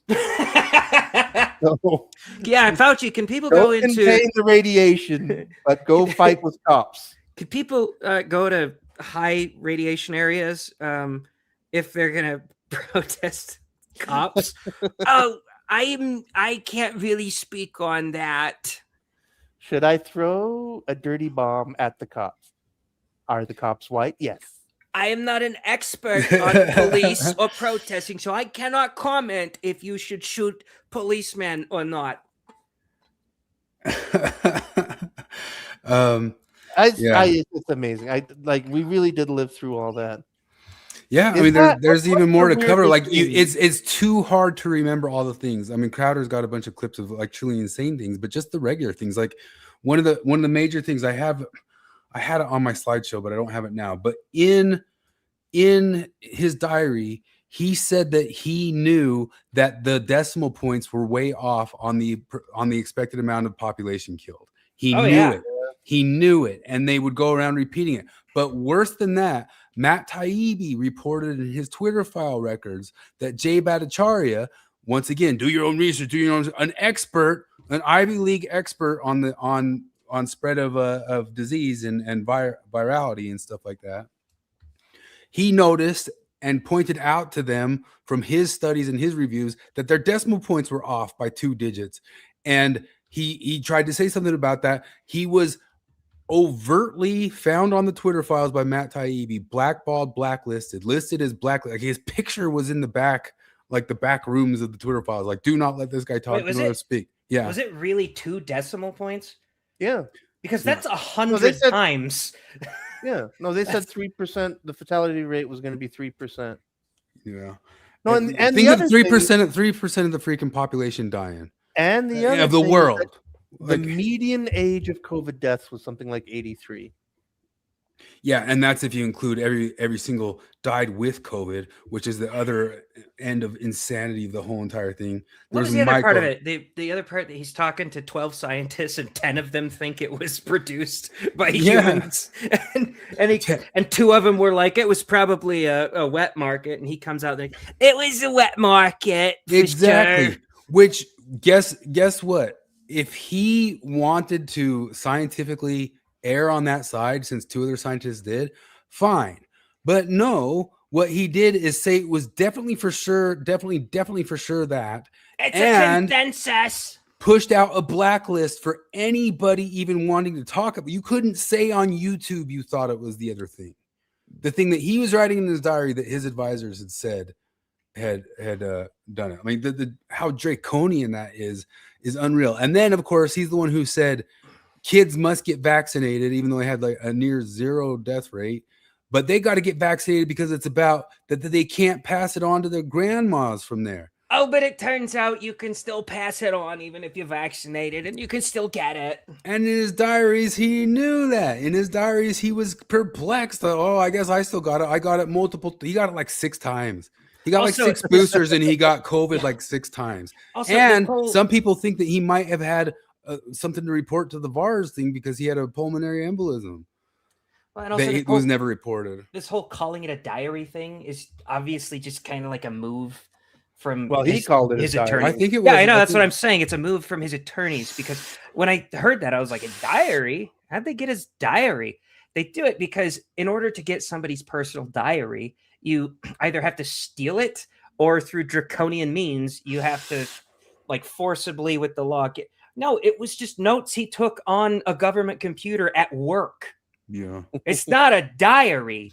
And everybody knew it sounds like a diary. It definitely, I get that. It sounds like a diary. It's like, I got to meet Kim Kardashian today. She's got such a jiggly ass, and I think it's safe to say that I'm the most famous person in America, possibly the world. And that stuff is just astounding. It's just astounding. That's the stuff I had the most clips of, and I don't have anymore. Just like he would list out the celebrities he met. He would list out like, I was on the cover. They love me over at Variety. It's so great. I'm the most famous man. He would say stuff like this. I'm probably the most recognized man in the world. And then on top of that, the stuff. Did you see Josh Hawley's grilling of him in the hearing? Yeah. Josh Hawley's beyond the ridiculousness that he wouldn't say the day of the week or the color of his tie, but that was awesome. But he went into the detail that the guy was going around applying for awards for himself and took over $1 million of awards after already being the highest paid person in government. Since in the Lobsters group, somebody said, if you were up on the stand and able to ask Fauci a question, what would it be? And there were a couple of really good ones. One of them was like, well, since I know he's going to take the fifth, I'm going to ask him what the youngest boy he's ever fucked is. And then another, my favorite one, though, was, Dr. Fauci, I'd like to ask you, would you like to exercise your Fifth Amendment right and plead the fifth? Where was that that was posted? Lobsters. It was on Lobsters, yeah. Oh, did you see my answer? What was yours? I would ask him, why are you hiding the existence of a vaccine for gayness? Oh, yeah. Did you ever listen to the stuff too, the goofy stuff? I mean, I've got the link here of that weird thing that he did with Ebola. Maybe we'll pull that one up. Did you guys watch that? What? I don't think so. Oh, well, I know there was a link with Ebola, but he did a weird thing with Ebola. Yeah, listen to this story. First recognized it was something not so heroic and passionate about Dr. Fauci. Well, I'll even go as far, Bryce, to say when I first became suspicious of Dr. Fauci and his motives was during the Ebola outbreak when a nurse in Dallas, Texas contracted Ebola. She was a healthcare worker and she was on respiratory precautions. Now, at standard, we know respiratory precautions. There's respiratory precaution. There's a room for respiratory precautions at every major medical center. It's not like the respiratory precaution room at the NIH hospital is better than the respiratory precautions room at University of Texas Southwestern Medical Center. So she's got Ebola, and there's nothing to do, just supportive care. They're just watching her. So they're doing basically nothing. They're just letting her recover. And Fauci insists that they fly her up to the clinical center in Washington, D.C. from Dallas. I'd like to close by making an announcement to this committee because I'm sure you'll hear about it soon in the press. This evening, tonight, we will be admitting to the clinical studies unit, the special clinical studies unit at the National Institutes of Health, Nina Pham, otherwise known as Nurse Number 1. She will be coming to the National Institutes of Health, where we'll be supplying her with a state-of-the-art care in our high-level containment facilities. Exposing countless people in the transport to Ebola. And then Fauci puts on an astronaut suit along with a photographer and goes into this room where she's recovering and they get a photo op. And so right there, they get a great photo and it goes viral. Then the NIH has a press conference showing how the NIH has all these capabilities and has all of these beds and nurses and all of the care is free.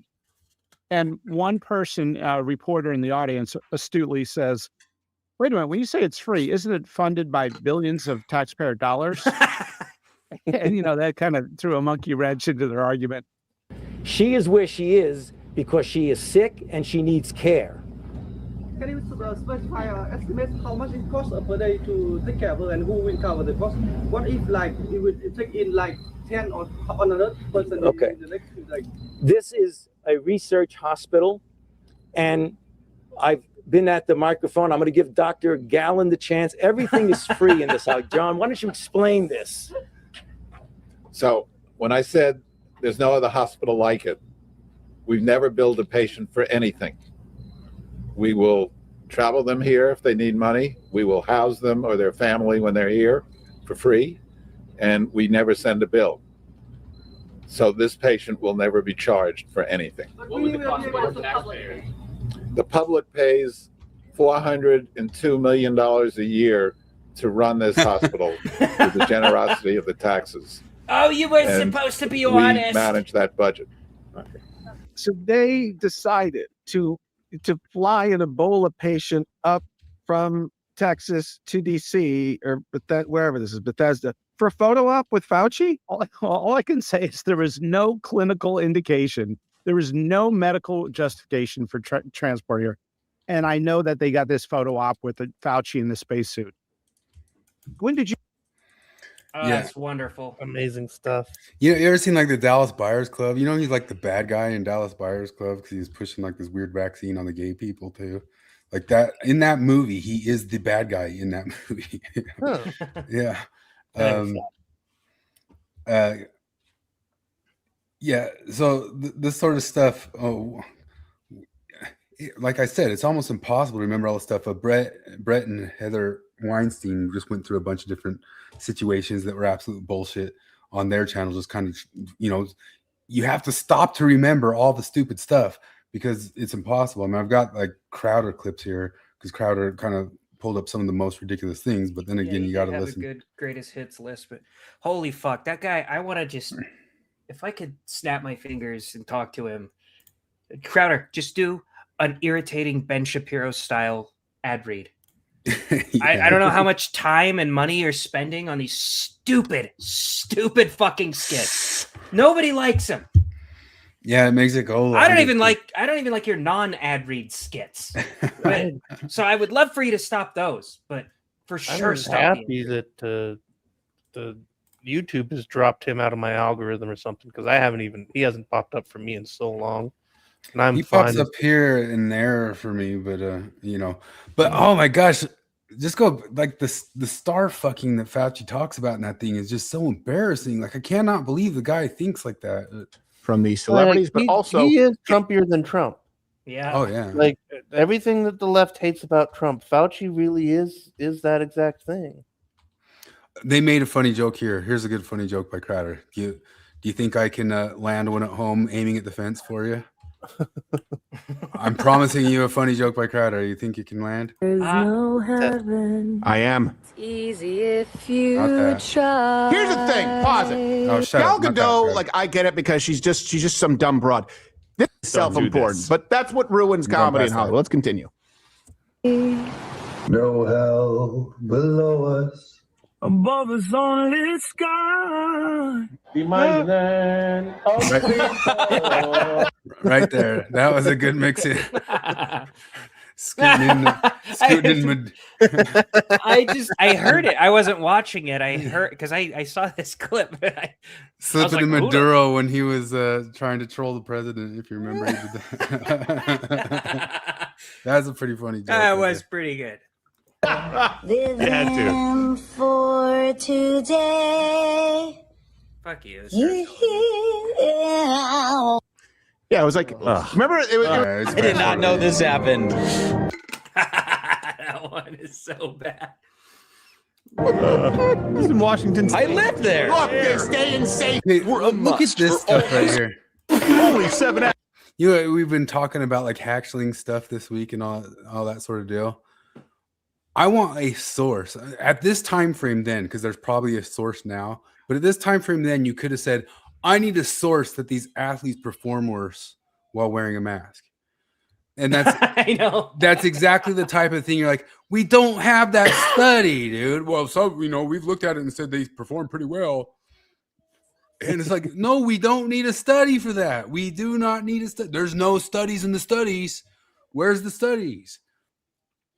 Athletes died from lack of oxygen. And even if we have a mask on, this is what we need to do right now to do it safely. It's not safe. Social distancing is really important. By using hula hoop. I always think about like high school with like Facebook, but like I cannot imagine living through high school or college with this. I had high school with Facebook, but that was when Facebook was just on the computer. You didn't have smartphones. But that's what I was thinking about when I watched these. Like, imagine your pretty much entire high school experience is you playing basketball in a goddamn surgeon mask. Was that it was the viral photo, and I don't know if it was real or a joke, but it was the school band where they've got the mask on with the mouth cut out. That was real. That's real. That was real. That was real.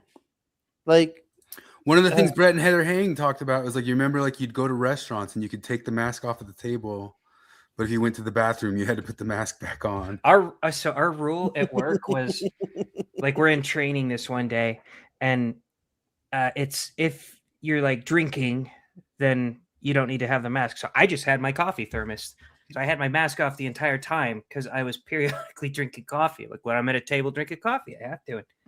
Man, this one twat, this one fucking douchebag, like almost the entire way through the training, he's like, so I'm curious, do we not have to wear masks anymore? And the teacher's like, oh, no, we're supposed to wear masks. And he's like, well, because this guy's not been wearing a mask the entire time. I was like, you fag. You absolutely. And he's like, I don't like it either, but if I have to wear them, you have to. And I was like, you are worse than the people who actually believe in this. Get fucked. The thing is, too, is like sitting there breathing that back in and like putting germs in the mask and having them sitting there fester in the thing is if people had to wear them like 13 hours a day, like they did at my work when some people were working crazy amounts of overtime. Like I never had a day where I had to do physical work for 10 straight hours with that on. And anybody who did that, let alone months or years on end, like I feel so bad for them, you know. Oh, Charles said our rule at work was stop coming to work. That was mine too. This is like after we started coming back because COVID. I'll give it this. I'm complaining about it a lot, but COVID was an adult summer vacation for me. Yeah, because I got paid. I worked for a grocery chain, so it was double down, triple down time for us all through the COVID. Oh, see, for me, I got paid to not go to work for 3 months. And then I got a stimulus check in the mail. And I was like, look, okay, I don't like stimulus checks. I don't like just paying people. But here's the thing. If you're forcing them to not work, then yeah, you kind of got to do that. Like if you really think you got to force them not to work. But you got to be careful about it because I don't need this. I'm going to cash it for sure. But you shouldn't give it to me in the first place. And then after that, it was ridiculous. It was seriously like, if you call in sick, you're off for a week and a half, and you don't have to use your PL, anything like. They're just gonna pay you. And there's people that for like an entire year and a half did not show up to a solid week of work. Oh yeah, and they got paid. When there was all those shortages, we got sued for price gouging, and we didn't price gouge. But it was the biggest pain in the ass in the world that the government came after us that we had to go prove it. You know, we didn't change any price, you know. The Cartman's COVID social distancing song was so great. Cartman's COVID was my COVID. Like remind me. It's because it's his song singing. I can't sing the song, but because for Cartman it's the best thing in the world. Where like you just sleep in every day and you fuck off of school. And my favorite, stay away from me, mom. And he's got the 6-foot ruler, like almost close. But like, I gotta look that up. I don't remember it. Oh man, no. Yeah, he loved it. He does that thing where they do Zoom school, and he like like pretends his computer's bad. Oh yeah. You're like, all right, Eric, you'll just have to try to follow along as best you can. He fucks off and goes back to sleep. That's the super special COVID special, right? Yeah. It wasn't like in the regular season. No, because the COVID special is when they were adults. There was a couple of COVID specials, wasn't there? I don't even. There was multiple. Yeah. But like there was a lot of people that like COVID would like if you are an antisocial, anxiety-ridden wreck, like COVID was your heaven. Like you didn't have to talk to anybody; you just got to stay home. And nobody could, criticize you or complain for being shitty. Like it was glorious for some people. It didn't change anything because I don't do a whole lot of social events or anything like that. I've got like 4 friends, and I'm not really taking applications, So I would go to my friend's house, and I'd hang out with them. We'd get drunk, watch TV. I lost like 80 pounds during COVID because started running and eating well, so that was great. But like you said, because you started gaining at first, and then you're like, this is gonna be bad. No, it was I just knew because they were like, okay, you guys will only be off for like 2 weeks, and I was like, okay, I'm pretty sure this is gonna be longer than 2 weeks. I know what's gonna happen if I keep eating like I am right now, because I was like 280 pounds at the time, which for a dude that's 5'10", that's fat as fuck. And I was like, if I keep eating the way I am now, I'm just and being inactive, I'm gonna be like 320 pounds when we come back to work. So I very much committed. COVID was the best time of my life, and all it cost me was the entire world economy. So I say, do it again. I would love another adult summer vacation. Sure, it might end in the. I'd like one. end of the I world, actually but- get one, but I know. I have It sucked for everyone else but me. just the essential workers. Essential. Yeah, no. The NPR journalists got to sit at home and get paid to write articles about how everyone else was a piece of shit. Well, and forced all the little Latinos to stay in their face mask and work 15 hours a day to put food on their shelves. And everybody bitched when they started making people come back to the office. My fat activist therapist friend was posting all this stuff like, I can't believe how many people are outside right now. It's like, yeah, they don't have a choice, bitch. Like you get paid to hang out at home and pretend to work. They don't. Yeah. One of the things that was crazy was the gyms were pretty open in Utah relatively fast. Like they were back open again within 6 weeks. That's because everybody knew it was bullshit. Yeah. Everybody knew that. I guess they could kind of make the claim. They could kind of rest on like, well, exercise is healthy, and ostensibly this is all about public health. Yeah, except they closed down national parks. You get exercise when you're hiking at national parks, and they got right. So skateboarding. That's an activity. Nope, can't do that. Cardboard fans at the baseball games. That's one of the gayest. Oh, that's right. That's actually one I hadn't heard of before until I watched this. I remember what the wrestling. They would put like I don't know, like FaceTime videos of all the fans in the background on the walls. So there's a bunch of FaceTime people watching the wrestling. It was terrible. If you had to guess one thing about the person who decided to put those cardboard cutouts up, just one thing, one identity trait, what would you guess? A woman. Yeah. That's chick thing, Greg. Well, they're just gonna feel so sad if they don't have people celebrate. So we're gonna put some cardboard cutouts. It'll make them feel better. The dude's sitting there at coming up to bed like, oh, it's so fucking gay. Yeah.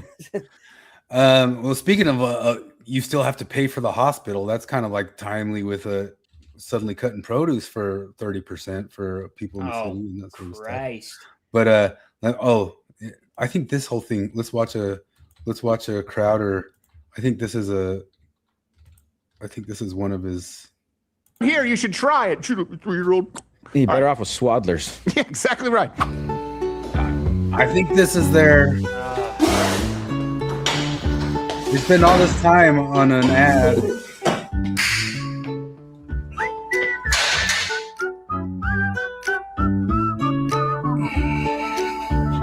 What does overpaying on your taxes feel like? That's more than Mom Donnie Bench. Did you ever watch Mom Donnie Bench? Yeah.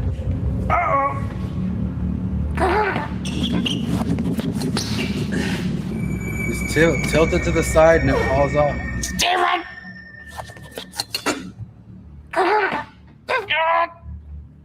Somebody!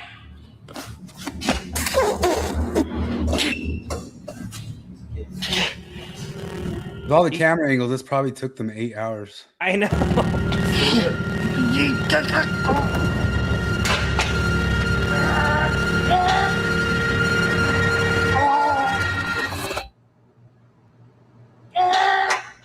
Look, the dot's right there. It's still got forever to go.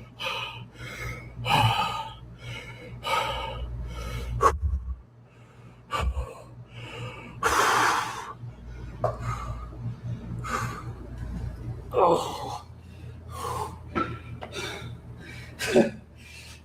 You made your point.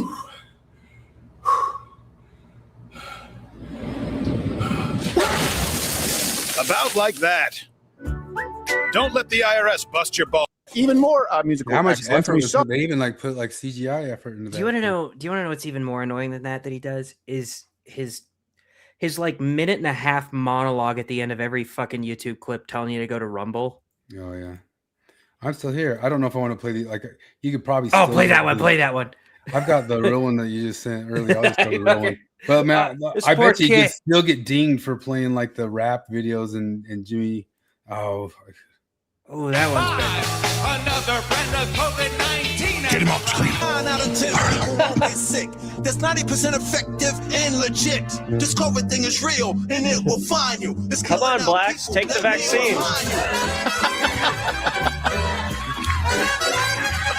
That's not safe. What the I've fuck? seen testicular cancer screenings that are funnier than this.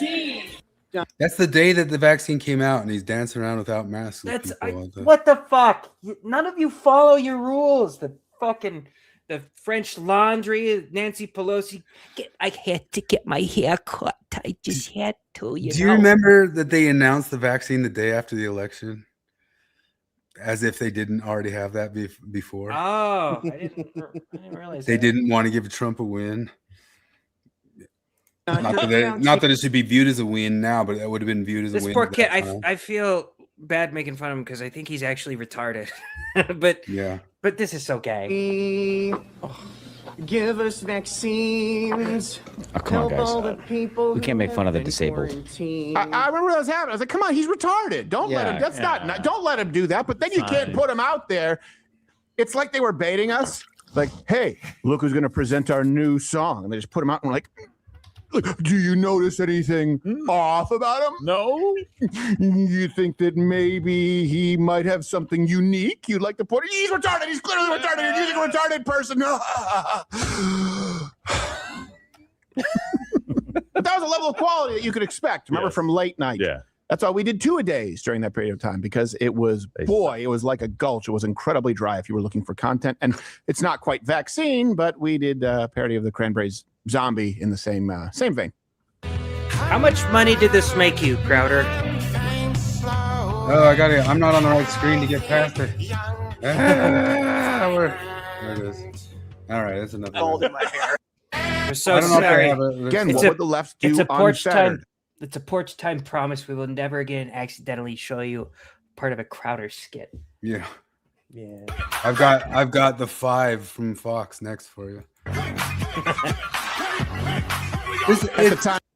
It is so ridiculous that there was 40 million of these different nurse dancers. They're trying to convince.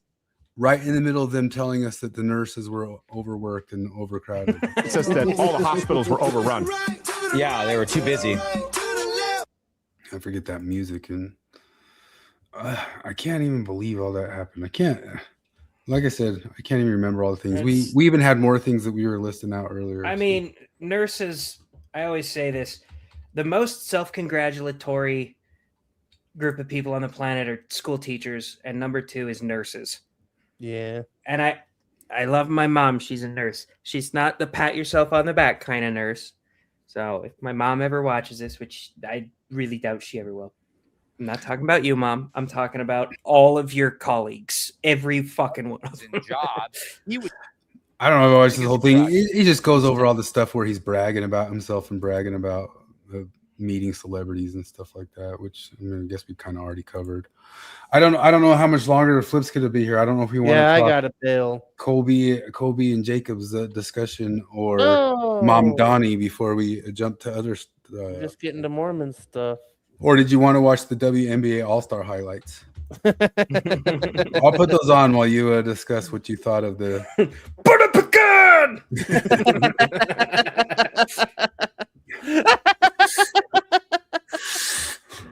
Oh, jeez. What was that? This is the All-Star game. So they're not even defending, and they're still missing these shots. Well, if you saw their fucking if you saw their stats, like, why would you defend? Like, okay, let's just get under the hoop and we'll get the rebound. Jeez.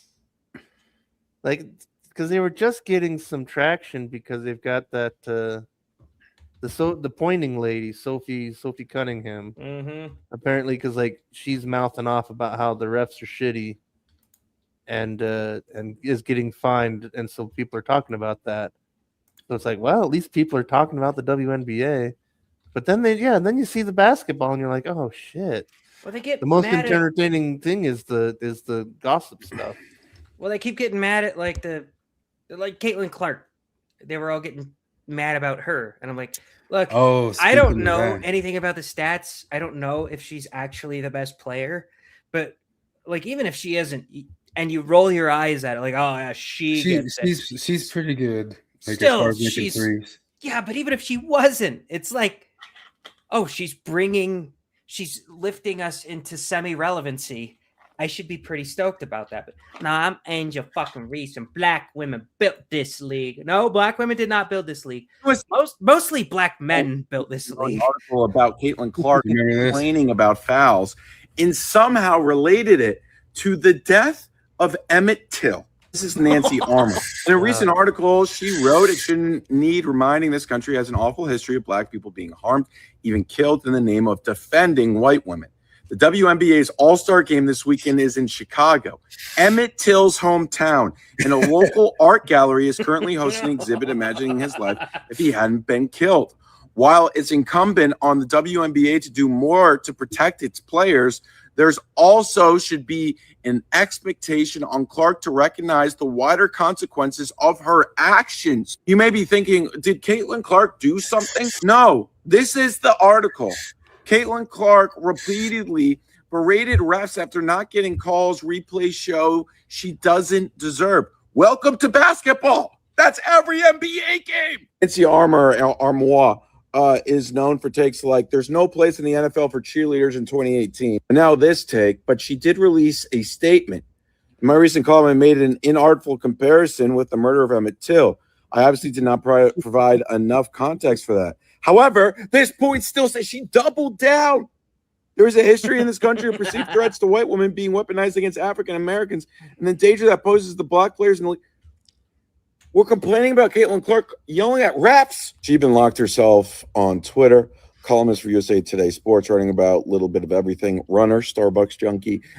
Old sports journalists love doing those little oh, look at me, Starbucks junkie. Didn't pay for a blue check. Caitlin Clark has broken the brains of so many people in sports media.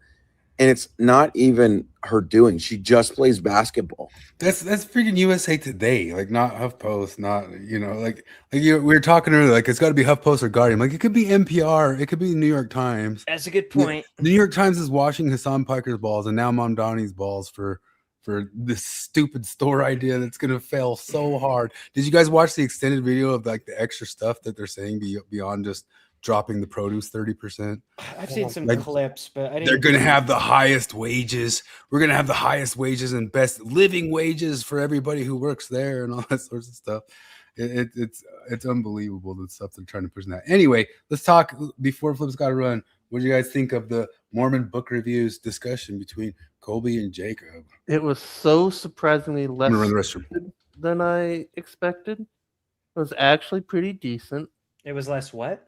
Less stupid. I was expecting high levels of stupid, but it was actually, I don't know, I thought it was pretty good overall.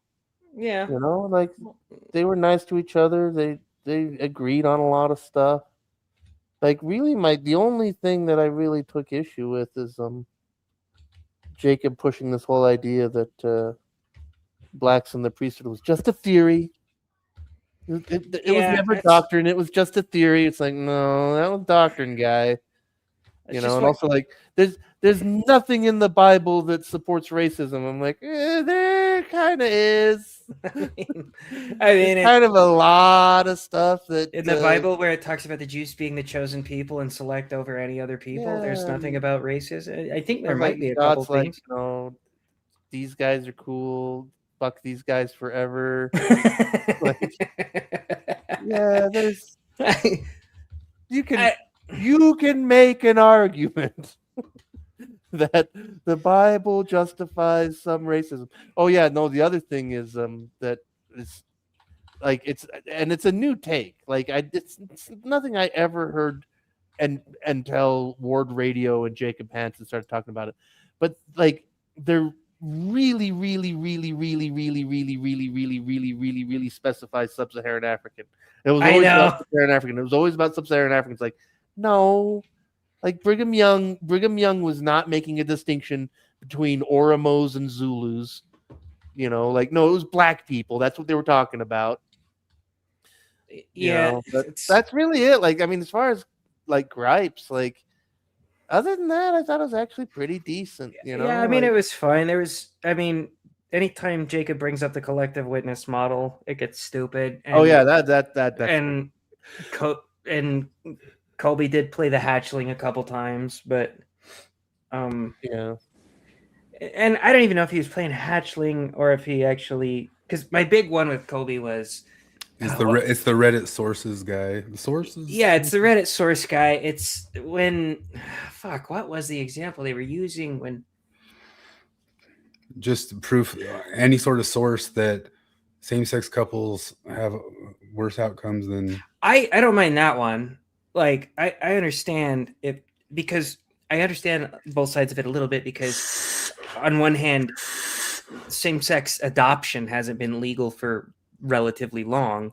But that's what I'm saying is like that's one of the huge arguments with sources please, like I said with the mask thing, is like you don't have the sources yet. Like, yeah, but what I'm saying need 300 years of same-sex couples to, for sure. assess like what. No, I agree with you there. What I'm saying is that I don't think he did that maliciously. Like I don't think he's pretending to not understand that. I think he just hasn't thought about it. There was one thing though where I'm like, that's what I'm saying though. Is like, oh, sorry. Chris is smoking at his house again. We did that a couple nights ago. A couple months ago. Morgan decided to turn on the shower and just leave it on at 1 a.m. because she wanted steam, and it set off our smoke alarms for like 5. Yeah, it set off our smoke alarms for like 5 solid minutes, and it was a little worrying because all 3 of my kids slept through the whole fucking thing. Like they didn't even stir. It was obnoxious. And the oldest is autistic. He's got like these sensory issues. I was shocked. I'm shocked my dog doesn't freak out at that. All my past dogs would freak out at that and be off for like an hour. But sorry, just what I'm saying is like the thing with like the mask, like you know that you don't need sources to tell you. Just like we didn't need sources to tell us that there's going to be negative outcomes of medicalizing kids for trans stuff. We don't need 40 years or 70 years or 80 years or 600 years to know that on average, this is going to be less ideal than just letting your body be, right? And yeah, for sure. There's a sense to me that the concept of, I mean, it's one of the main things about like evolutionary psychology, biology that Heather and Brett get into kind of constantly all the time. They're talking about anything that's novel and different than what's been around and been the way things go. It's almost kind of like, will Gatorade be worse than drinking water? Like, well, it's got electrolytes or something like that. But it's just a thing of like, we already know that step parents or adoptive parents is less ideal than having your parents. Well, what if one of them is bad or anything? We're talking about like the ideal of like of having your parents is 100% the ideal and anything else is less. And inherently it's in an adoptive or a step situation, which we already know is less good than having your 2 good parents in your life. That's kind of the thing I've had to, I don't know. Anytime I talk to people about this, I'm like, I'm not, because they'll get mad like I'm insulting adoptive parents. Like, no, I'm not. It's a noble thing to do. It's a good thing to do. I'm saying in the ideal world, adoption wouldn't exist because nobody would give up their babies. And we don't believe in the Foucauldian relativism of everything. Well, who's to say? What's to say? What's to say? There's a ranking here. There's a ranking. And we're not saying the other thing's the worst thing in the world.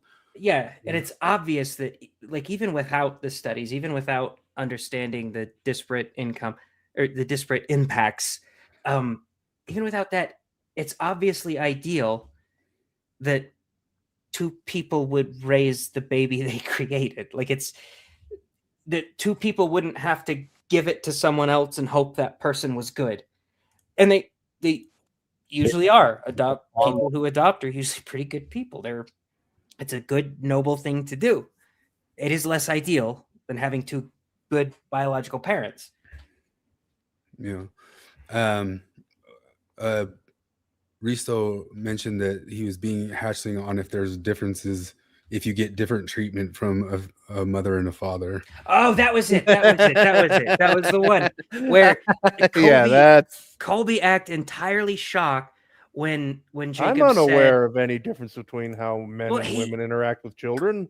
Kolby said, "You think there are physical force hierarchies in our species?" And Jacob's like, "Yeah." And he's like, I don't have any data on it. I was like, "There's no way. You can't. You think we beat evolution? That's what it is. That's the Reddit brain people. They just think we beat evolution because modernity came about 80 years ago or whatever, and things have been pretty decent." This blank slate, all we had to do was tell women since birth that they were the same, and then it all evened out. I've told this story before, but it was like my buddy who is just a normal shit lib. I mentioned that women are less likely to be attracted to illicit sex than men are, and he's like, "Well, that's just because of social conditioning." Like, no, it's not. And I go into the evolutionary reasons, and this dude totally believes in evolution, all that stuff. And because I'm like, well, a cave woman would have a terrible time if she just had sex with a bunch of dudes. She's got to have sex with a dude who she's got to be careful because she'll die if she doesn't have sex with a dude that's gonna stick around, So those genes passed on, and he's like, "Oh yeah, but like we have the pill now in modern medicine, so we don't need that." And I was like, "What? You think we beat evolution, don't you? Like, yeah, we don't need it anymore. Like, we don't just change that quickly. You know enough about evolution to know how long it takes for genes to progress into something or genes to carry." But that's what this is. That's everybody thinking we're at the end of history. We are the apex. We have beaten evolution. We can just think or train. It makes sense to me that we would have dominance hierarchies between males that revolve around force in caveman days or even in post-industrial days. But now we don't need it. Okay, but we're still the same species. Yeah, it's ridiculous to think that stuff just kind of gets wiped away by wishing it away type stuff, and it is hatchling. Well, what are the sources on that? Could you show me the sources? Like, no, come on. Like everybody knows mom's different than dad. Well, my mom was. Well, I will say, for the most part, because to me the hatchling has to be like intentionally pretending you don't understand something that you definitely understand. And for the most part, I don't think Kolby does that. I think Kolby is an honest guy. He's not pulling a Vouch or something. I mean, I definitely don't think he was like in that conversation because I mean, Vouch's whole debate tactic, and Destiny does it too, is pretending like it's just completely foreign to them and they've never even come across the concept before. But what are the sources on this thing? I don't think Kolby's dishonest. Yeah, my brother does that kind of stuff all the time. But you could also get, I mean, some of the things that does is it filibusters a conversation. Oh, yeah. Something that that we don't need to get stuck on this thing if we have sources that we don't know if you're going to accept or not accept. And even if you had the sources, you'd really have to kind of peel through them for hours and days to get any sort of answer, on the thing. But beyond that, I mean, there's been plenty of people who do meta studies. Like I was bringing up that anthropologist Unwin who talked about going over civilizations, and one of the reasons that monogamy is one of the main things of all these different civilizations that grow up to be great big giant superpowers is because it is 100% the setup and arrangement that builds wealth better than any other sort of arrangement of a situation, because it makes you think about your kids and your possessions and view your kids as your possessions and all this sorts of stuff. And it's like the stuff we were talking about with Adam Smith and markets the other week, how it's emergent, not top down enforced. It's emergent in the species. It's emergent in the jealousies and the biology of the people. And that's one of the reasons why it always comes to be. I like what he says here. Divas needs such an atomic wedgie. That was just his, man. He's gotten like so AI slop. Like he is the AI slop-o-matic, man. He really is.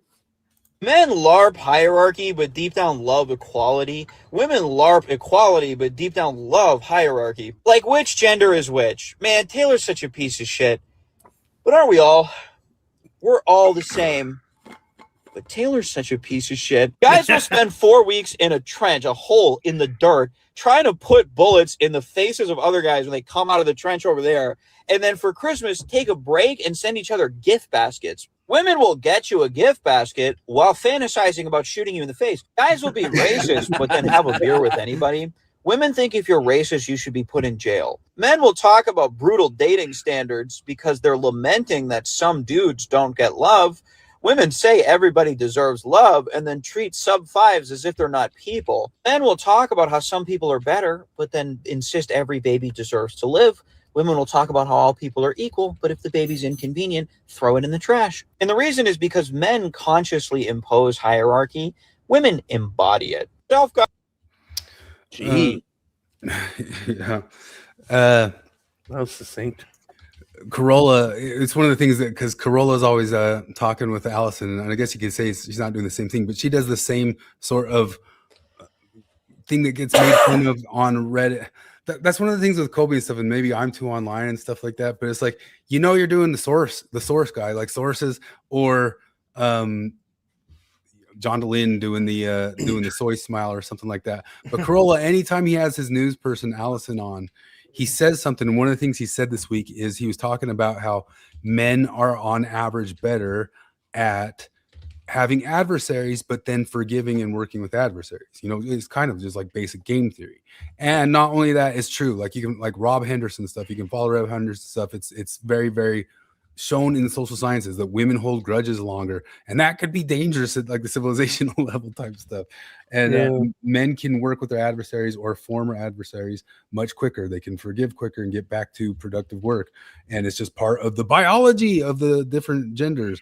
And she just goes, no, I know a woman who's not like that. And that's like, and you know, Corolla like hates when people sit on his point, like, I mean, like that, but for some reason he lets her get away with it all the time.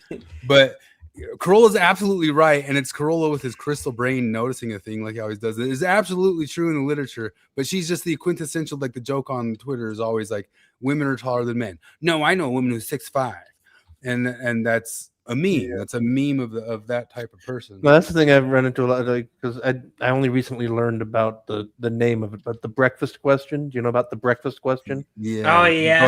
Go ahead and say it. Yeah. But you know, if you ask somebody like, how would you feel if you didn't eat breakfast yesterday, and they say, but I did eat breakfast, and that's things like, and I'm so glad I learned that, because like that's one of the things I encounter all the time in my NPR snarkiness. Is like, you know, for example, like, you know, whenever they do a story about immigration, you know, I post, is it possible for the asylum system to be abused? And what would that look like? And somebody always posts, well, fraud is illegal. They didn't do it. It didn't happen. It didn't happen. So did you assess on, this is one of the things I thought about that whole conversation though, and it actually might have been more exposed on Jacob's side than on Kolby's side, but I don't know that the collective witness model will hold up to keeping the gays from getting married in the Mormonism. Yeah, no, like using that model. Yeah, it'll change. It's kind of difficult because like it feels like any new revelation that gets brought up, like even blacks in the priesthood, the first time that gets brought up, like we're letting black people have the priesthood. It immediately violates the collective witness model because you've had so many more prophets at that point in time say that, yeah, they'll never get the priesthood, or yeah, they're not allowed to have the priesthood or whatever. So you just have to let it ride for the next 60 years until there are now more prophets. And I understand if Jacob sees this, he's going to tell me I'm simplifying it or whatever. And yeah, but part of your collective witness model is the idea of a majority of prophets. Well, Kolby, not even that. Like Kolby totally called him out on that, because like Kolby was like, you know, like, how are you doing this? Are you making a spreadsheet or is it just vibes? And Jacob Cops was like, well, no, I'm not like counting quotes and stuff. Like, yeah, but because feasibly it really is just vibes like that. Feasibly, you could do that though, right? With his model. You Like, could. It's Yeah, I just mean, it'd be kind of hard to decide what exactly. Could AI do it? Could AI chart out? Well, you like, could what is rehack it? the hell out of it. You could, but what I'm And saying is this that time the even P stands for prophecy. Prophecy you hack? could absolutely do Just it. delete The problem, that P, delete that P from the collective model. We don't know that talk from the Journal of Discourses was correctly transcribed, so we'll Delete just it. leave Take that it out one of the yeah. take it out of the pool. well, It does not count. You could absolutely do it. The problem is that then it leaves room for zero new revelation that conflicts with previous revelation. Wait. Wouldn't that be the like Reese was saying Forrest the says that he did an Bayesian? actual. Forrest says he did an actual analysis. Like, So did you like try to chart it? it out with AI or something like that? I think it was on alcohol. He got drunk. But Riso said it could be a Bayesian collective witness model, which the Bayesian one means you constantly update it with the I don't know how to pronounce it. You constantly update it with the new info. So if like 10 new prophets showed up and said, if one new prophet shows up and says, okay, the gays, they'll be like, okay, that doesn't fit the collective witness model. But if you get 250 prophets, it sways it the other direction. I know. Takes too many. Well, no, it's how do you change anything? Because if 150 prophets have said black people don't get the priesthood, and then one prophet says now they get the priesthood, what outweighs the other? Well, the living one wins, though, right? Well, that's the other, because but like, how many dead prophets beat a living prophet? They have and if a living prophet beats, sure, I but think you would say it's like a complete democracy. It's like it's got to be like as soon as there's 25 who say one way and 26 who say the other, you go with the 26, isn't it? But then you have to get 26 what the living prophet outweighs the dead prophet. Like they said that. Then they don't mean you it. go with the living one, but he's judging on if the living one has now stumbled into falsity, like Brigham Young was capable. Yeah, if the living prophet is better, like outweighs the dead prophet, that means that the collective witness model is totally defunct at that point, because you don't need a collective witness. You just need one prophet to say one thing, and they'd be like, oh, well, that the 18 prophets before you said the opposite. He's like, well, I'm the living prophet, and they're the dead prophet. So that's think of how many general authorities they have now today too: apostles, prophets, and Quorum of 70. Right. And as soon as like a line is announced, all of them will back it up at the next conference. The thing is, we have done more thinking about the collective witness model in the last 3 minutes than Jacob ever has. I really believe that. No, I think he's probably thought about all this, and I bet if I grilled him on this the way I'm doing it right now, he would have so many weird apologetic answers to everything that he's already thought about. Because there's no way Jacob's dumb enough to, when I say the next prophet says the opposite of the previous 60 prophets, who do we go after? There's no way he's like, oh, no, yep. Well, I mean, so this is one of the things I'd compliment Kolby on that thing, because I mean, everything's been so adversarial in the world, and you get into fights and that stuff. But really, the honest truth of what got laid out was laid out by Jacob, just by the Socratic questioning of stuff. And I guess that's the way to do it right in the world type stuff. Troy says, who counts? Ellen White, Muhammad, J.J. Strang. I mean, I think it'd be people inside of his canon of acceptable keys holding prophets, wouldn't it?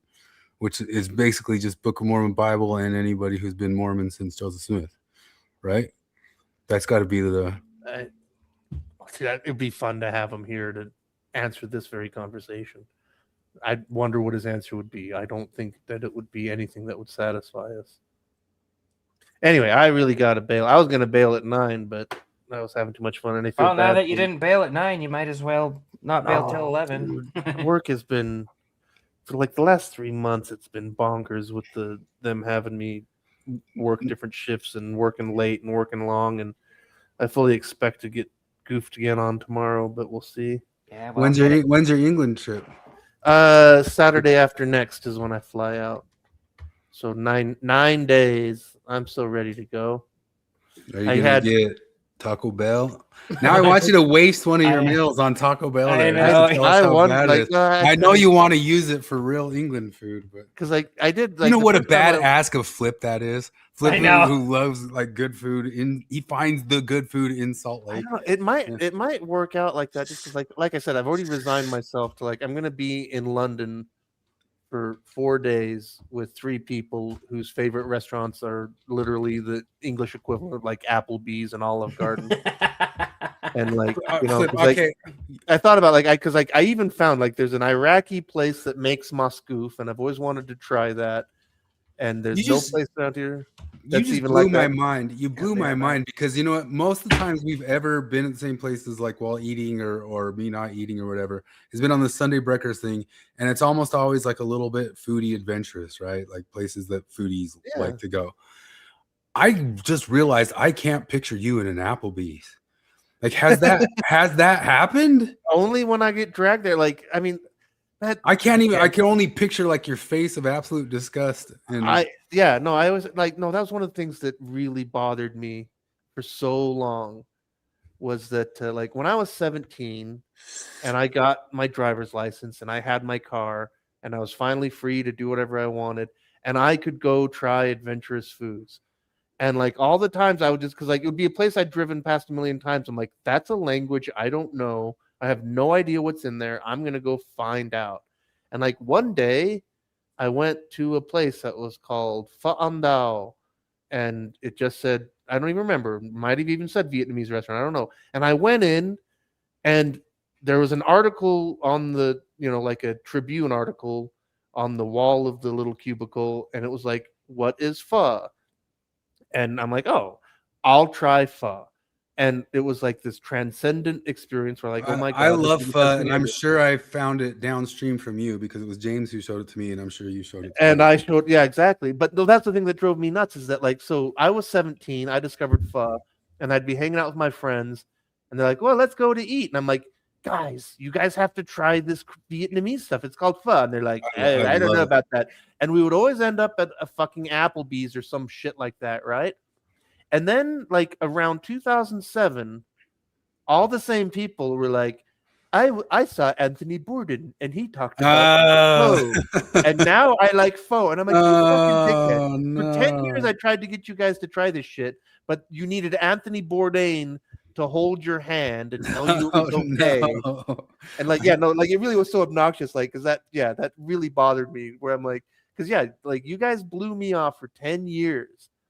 And then you saw it on TV, and all of a sudden you're like, "Oh, hey, I'm going to try pho." Anthony Bourdain stole your thunder. So, but when is the last time that you really ate a slappa Taco Bell, and what was it? Like, what's something Taco Bell-ish level that you ate, and when was it? I can't picture you eating a Taco Bell thing. It's been so long. I wonder, like. I mean, maybe a few months ago, like for work, when I had to go to like Kemmerer, Wyoming, and they only have like the only restaurant in town is like an Arctic Circle. Like, but yeah, no, like I mean, even nowadays, like I pack a sandwich for lunch most days. Arctic Circle used to be a delicacy for my mother-in-law anytime she'd come into town back when she lived in St. Louis because they didn't have them there. Yeah. She's like, oh, can we go to Arctic Circle? I was like, it's ass. And she's like, we want to get fries and fry sauce. That's what she always said. When I like the first time I went to England, when we were, we stopped and got lunch at a Services when we were driving between London and Liverpool. And so I tried English Burger King, and it's not good. It's about on par with American Burger King. Yeah, American Burger King is easily the worst fast food. Yeah, but thing like I mean, like I always say about all those places is that like I'm sure that like if it had a good manager, if it was well managed and the employees didn't hate their lives and people were doing things in the best possible way, there's no reason they can't make a decent burger. I agree with that, but Burger King is the exception. But well, no, I mean that's things like that's what I always say about Papa John's, like that I learned 25 years ago. I worked at a few different Papa John's after my mission, and like just that, like when the manager was good, and they proofed the dough correctly, and they made sure the ovens were set up correctly, and they actually gave a shit, they make it. The pizza's fine. But the reason Papa John's sucks most of the time is that they have a serious culture problem, and everybody hates their lives, and they're cutting corners, and that's why they're awful instead of serviceable. Anyway, I just realized that, let alone UK Taco Bell, I can't picture you eating. Like I said, it might be worth it. I'll have to see. Maybe if I'm with my kid, we're like, all right, let's see, let's go. What happens if we try to get a crunchy taco from the English Taco Bell? Get yourself a taco. I bet you go in and try to pronounce it like all correctly and see how long it takes them to understand you. Just like, taco? What? I did tell you, like, what's up, mate? What's up, mate? I didn't try it. I never tried it, but I drove past a couple, and they had one at the services somewhere in I don't know, but in southern England there's a chain called La Mexicano, and I just always wanted to, like, I thought about it. I didn't, but I thought about walking up and, has anybody talked to you about your sign? La like, how do you get La that far? Mexicano? It's like, yeah. How was and it? Nobody checks. Like, nobody. But yeah, looks it up. nobody? Yeah, like, that's what I said. Has anybody talked to you about your sign? That's wrong. It's almost as bad as the Leering Center. Exactly. Except all right, they're not scamming people. I'm totally bailing for real this time. I stayed for way longer than I should have. But you guys finish up talking about Divas being a twat.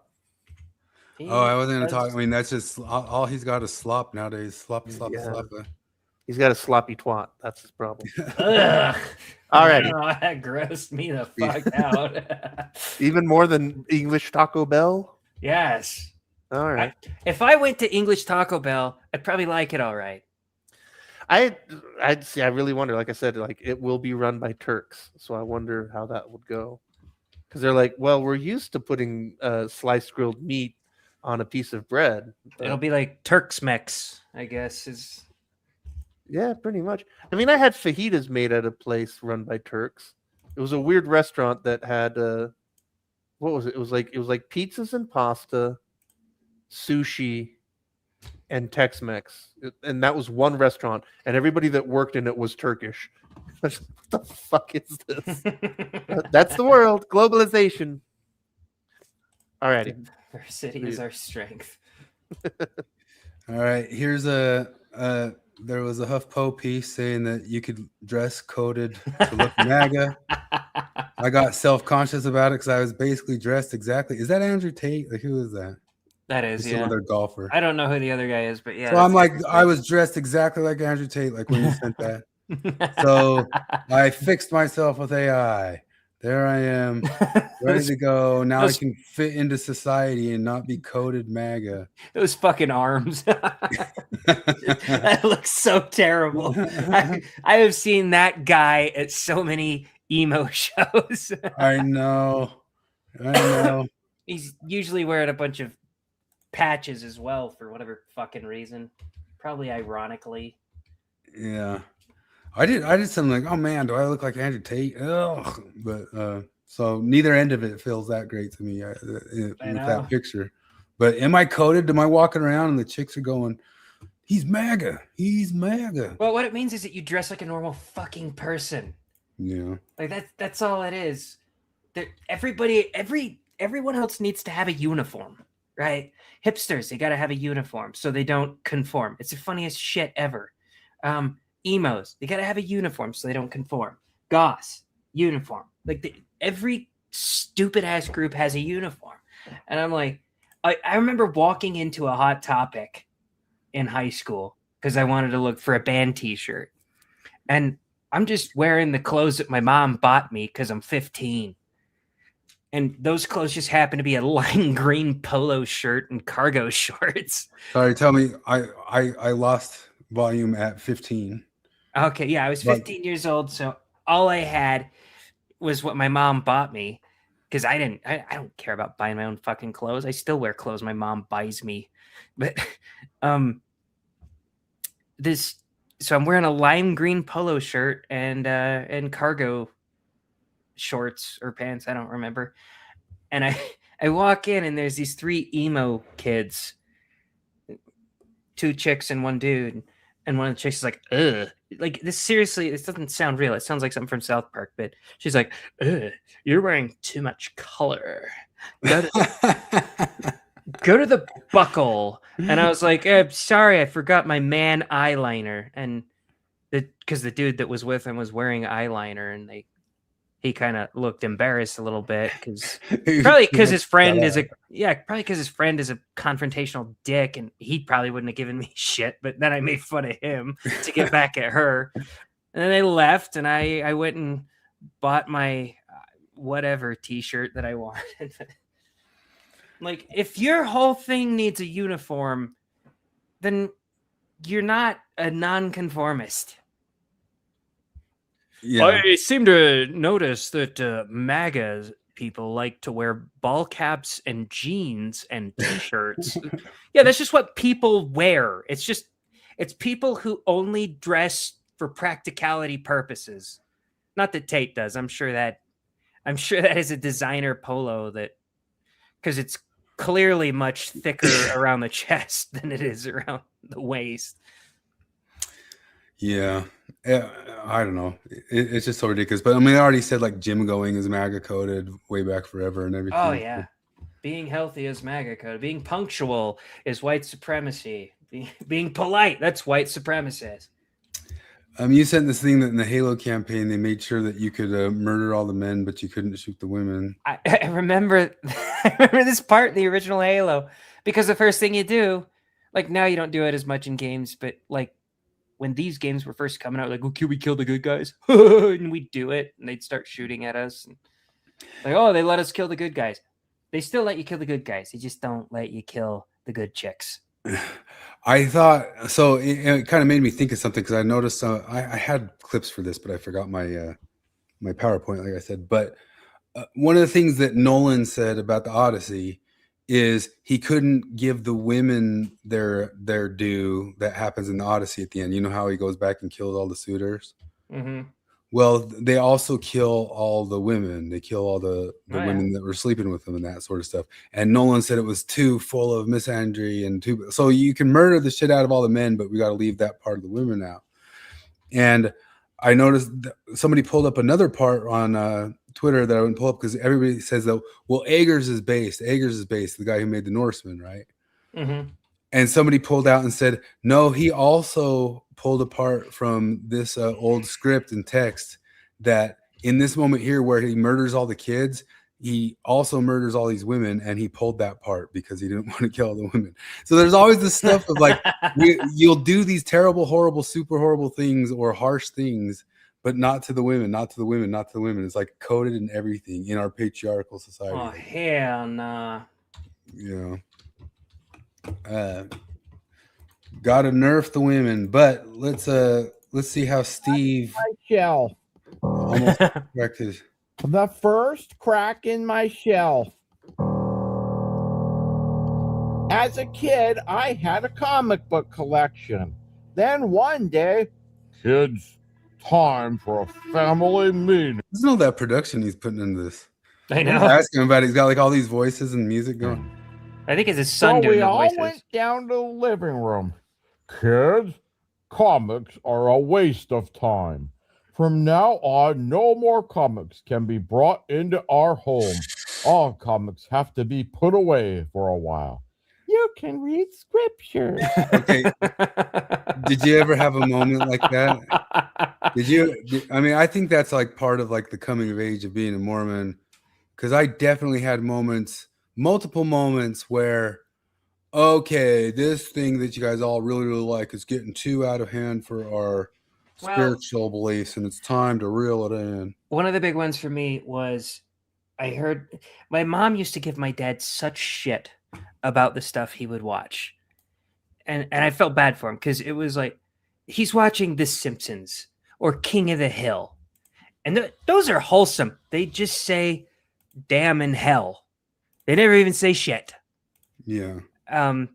But he'd be watching it, and it's some episode about where a father and son are learning to overcome their differences and come together and love each other. but he says, "God damn it," at some point in it. And I remember, Steve, this is so bad. And then one day I heard my dad shoot back to her, like, you watch a reality show about a mentally ill dude or about a womanizer trying to pick which mentally ill woman he wants to bang for the next 6 months until they get divorced, because he's talking about The Bachelor. And I was like, oh yeah, her thing's way worse. Like, they bleep out all the swears, but her thing is way, way worse. And then I started hiding all my Simpsons DVDs in my guitar case, so my mom didn't know I had them. Yeah, I'm thinking of younger, because my CDs, they just took them away from me. I'm thinking of like when we actually got sat down like this, because I for sure had moments like this, like, kids, there's been too much video games. It's timed on Sundays. From the thing is, they never stick, but it would always be long enough that it was torture. It would stick for a month or two. You know what I mean? There's gonna be no more video games on Sundays. If Steve had a Mormon Stories episode, I would watch the shit out of it, because he'd be like one of the only honest ones. Because every other one, when they're asked why they left, it's always these super brave or intellectual reasons. Those are the only reasons they leave. And Steve would be like, well, the first crack in my shelf was when they told us we're not allowed to read comics, and that sucked. I like Superman. I don't love Nephi. When I get up, I'm getting away from this religion, and I'm reading X-Men. Afterwards, I can do everything my parents ask, but I cannot give up on my favorite team, the X-Men. I have given the X-Men too much money and too much love. I cannot and I will not. Thus was born an iconoclastic questioner of authority who worked hard and now buys all the comics he wants. The first crack in my ship. An iconoclastic questioner of authority. Who worked hard and now buys all the comics he wants. I grew up like 3 decades removed from Steve, but these are always very relatable. Oh yeah, something about him just like nostalgia screams to me, like being in my house on a Sunday, which is such a weird thing, like being a kid in my house on a Sunday, because that was like the only time that my parents were hardcore on Sundays. You stayed in the house, you know, so that was the day that felt Mormonist to me every single Sunday. You know? Sunday sucked so hard. Yeah, you go to church. Church was forever long, including the time you had to get dressed and undressed, and then what you did before and after, and just hanging out and that sort of stuff. And yeah, that's what felt super Mormon to me. That kind of got me wondering here, because like I saw on the Tribune when we looked at it earlier that they had this article saying, we explore whether members are still officially told to avoid R-rated films. The answer may surprise even the faithful. I think at some point they realized that, because my family was really strict on the R-rated movies thing. So was mine. But like my dad would watch The Walking Dead because that's a TV show. We didn't have R-rated TV when I was little. Yeah, so that would have been interesting to test. It was just R-rated movies you weren't supposed to watch. So my dad. But we were barred. We got barred from. They weren't as tough as The Simpsons as your family, but we got barred from Married with Children, which was on pretty close to Simpsons. And well, so like my dad wouldn't watch like I don't know, something as banal as Young Guns, but he was that R-rated? That was R-rated. Okay, so trust me, dude.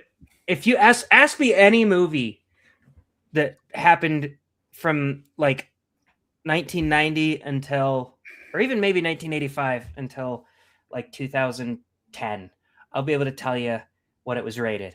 So I won't, because there was a bunch of them that we had tapes that were recorded tapes all over our house. And so I surely was watching a made for TV version. Yeah, you know, so I saw it and I saw it a bunch, but for sure just the made for TV version. And I didn't realize it was the made for TV version. But no, ask a movie. Ask a movie. I bet I can do it. Let me try to think of one on the verge there. Matrix. R. Yeah, I knew that. I think I would have gotten that one too, but that one always kind of surprised me. You know, it's kind of ridiculous that Nolan went for the R in the Odyssey. Did you hear people say like what it was for? I haven't. No. The only reason the Odyssey is R because they cut away from all violent scenes. There's like no gore in it, except for maybe like one of the Cyclops bites. It's R rated for 3 F words. That's why 3 F words doesn't get you an R rating. Yeah, it does. I thought it was 2. You can't get 2 or over.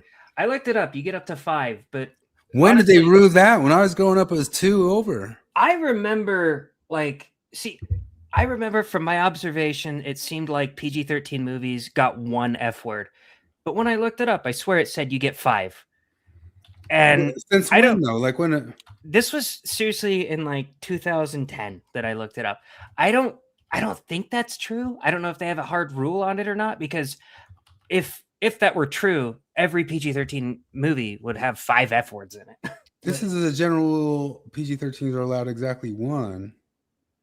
Okay, well that was what I observed, that 1, but when I looked it up, and only if it's used as an expletive and not in a sexual context. Ah.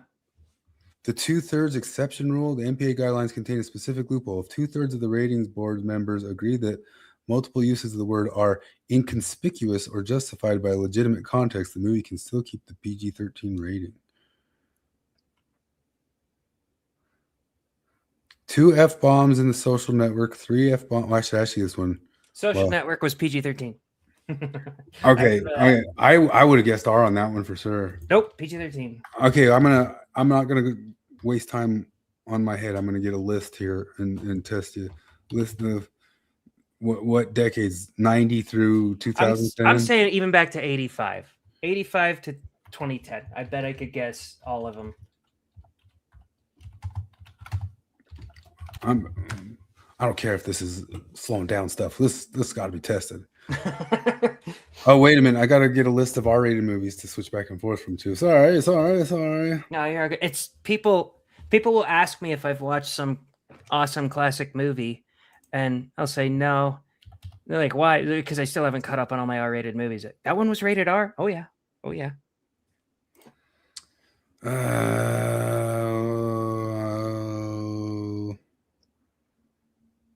Mystic River. I don't know that one. You don't know that one? That's a Clint Eastwood. Clint Eastwood directed. Great movie. Probably R then. Gosh, you got to watch that movie. That's a good movie, man. That's a good movie. That's about some boys who. I need to catch up on Clint Eastwood. I wanted to watch Dirty Harry last week because I've never seen it. Rated R. And honestly, the only one I watched Gran Torino, rated R. And Part of the Mule. I had to run out on that one because I was busy, but Mystic River is great, man. You gotta see that one. I'll give it a shot. Movies. I'm wasting so much time with this. I mean, we should do this on no time. I should get a better list and like do it in the future and see if I can come up with ones that I think are good. Because I'm not fine. The R list is too obvious. And then if I just say like all the PG-13, I think some of the PG-13s aren't obvious, but well, I guess I could have used that.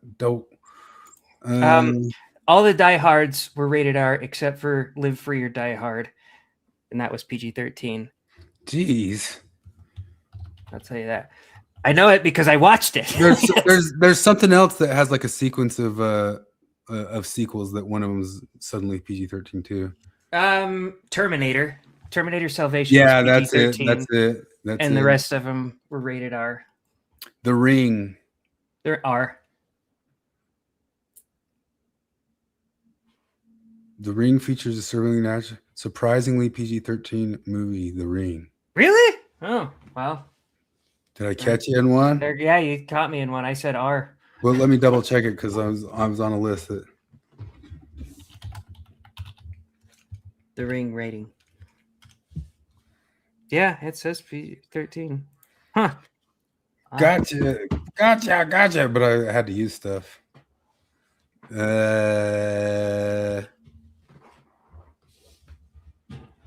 Drag Me to Hell.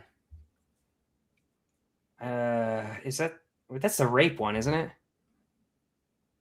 It's Sam Raimi's horror movie. I don't think I know that one.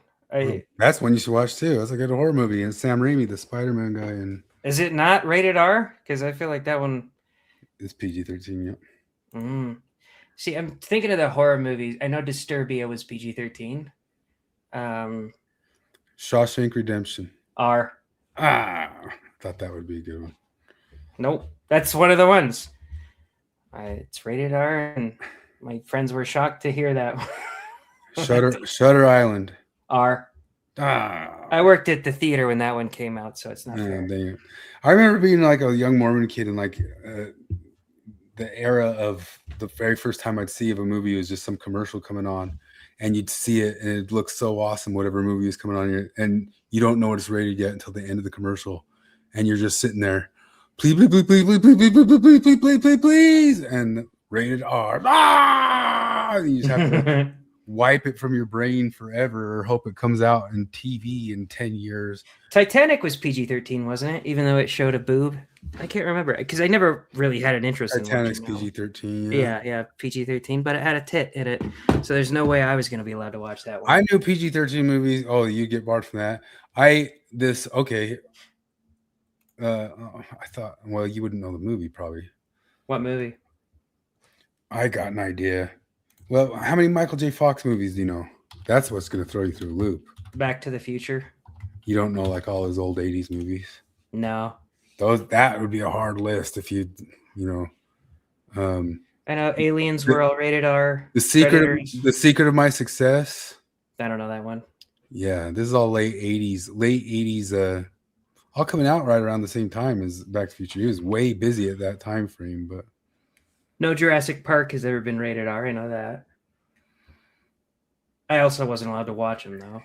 The rule was if my mom watched them first and said they were appropriate, then if they're PG-13, then I could watch them. Okay, I gotta come. Ocean's 11. PG-13. Moneyball. I've never watched it. R, I'm guessing that one I actually don't know. PG-13. Okay, I'm gonna come with a better list. Wait, when did Moneyball come out though? It's only like 7-8 years ago. Yeah, see, those ones aren't relevant to me. Oh, we were supposed to be 2010ish. Yeah, I only know the ones up to where I was an adult. So like anything 2012 down to like 90 or 85ish, I'll probably be able to tell you. Well, this article says Mormons were never not allowed to watch R-rated stuff. I mean, it was never like a hard rule. I don't think it was. Well, Hinckley might have said something about it. As soon as they say it over the pulpit, I mean, the collective witness model says that it is, right? Well, I don't know. It's just one dude that said it. I don't know if you can trust the Salt Lake Tribune. I remember because, so yeah, the rule was if it's PG-13, my mom has to watch it first and tell me if it's okay. And The Lord of the Rings just came out. And I wanted to watch him with my cousin.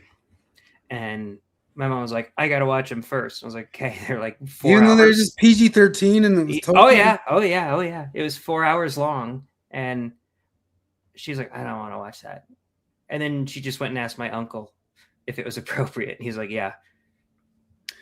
When I was young, I should see if I can find the scene, but I'd probably get dinged for it. It's just my mom was letter of the law, not spirit of the law, because even if Lord of the Rings were rated R, I would let my kids watch it right now because of the narrative of the plot. Like I love it. It's a timeless, beautiful message. It's people being heroic in dire circumstances. Well, we were allowed to watch. We got to watch in school with a signed off thing. We got to watch Glory, the Civil War film. We got to watch Schindler's List when it came out. We watched a very, very brief clip of The Last Samurai with Tom Cruise, which, by the way, is rated R. And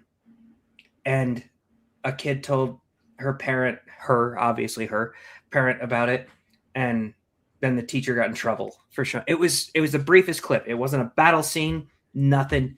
It was just showing Japanese architecture.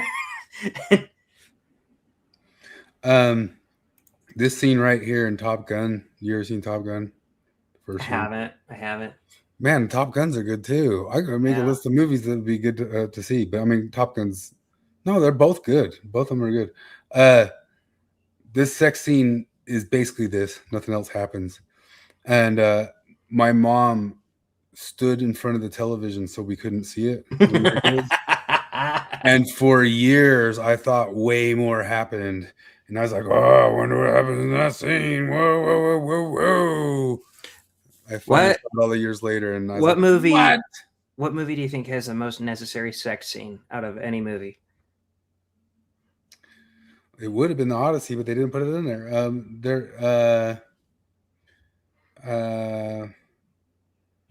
A lot of good answers, but mine is Braveheart.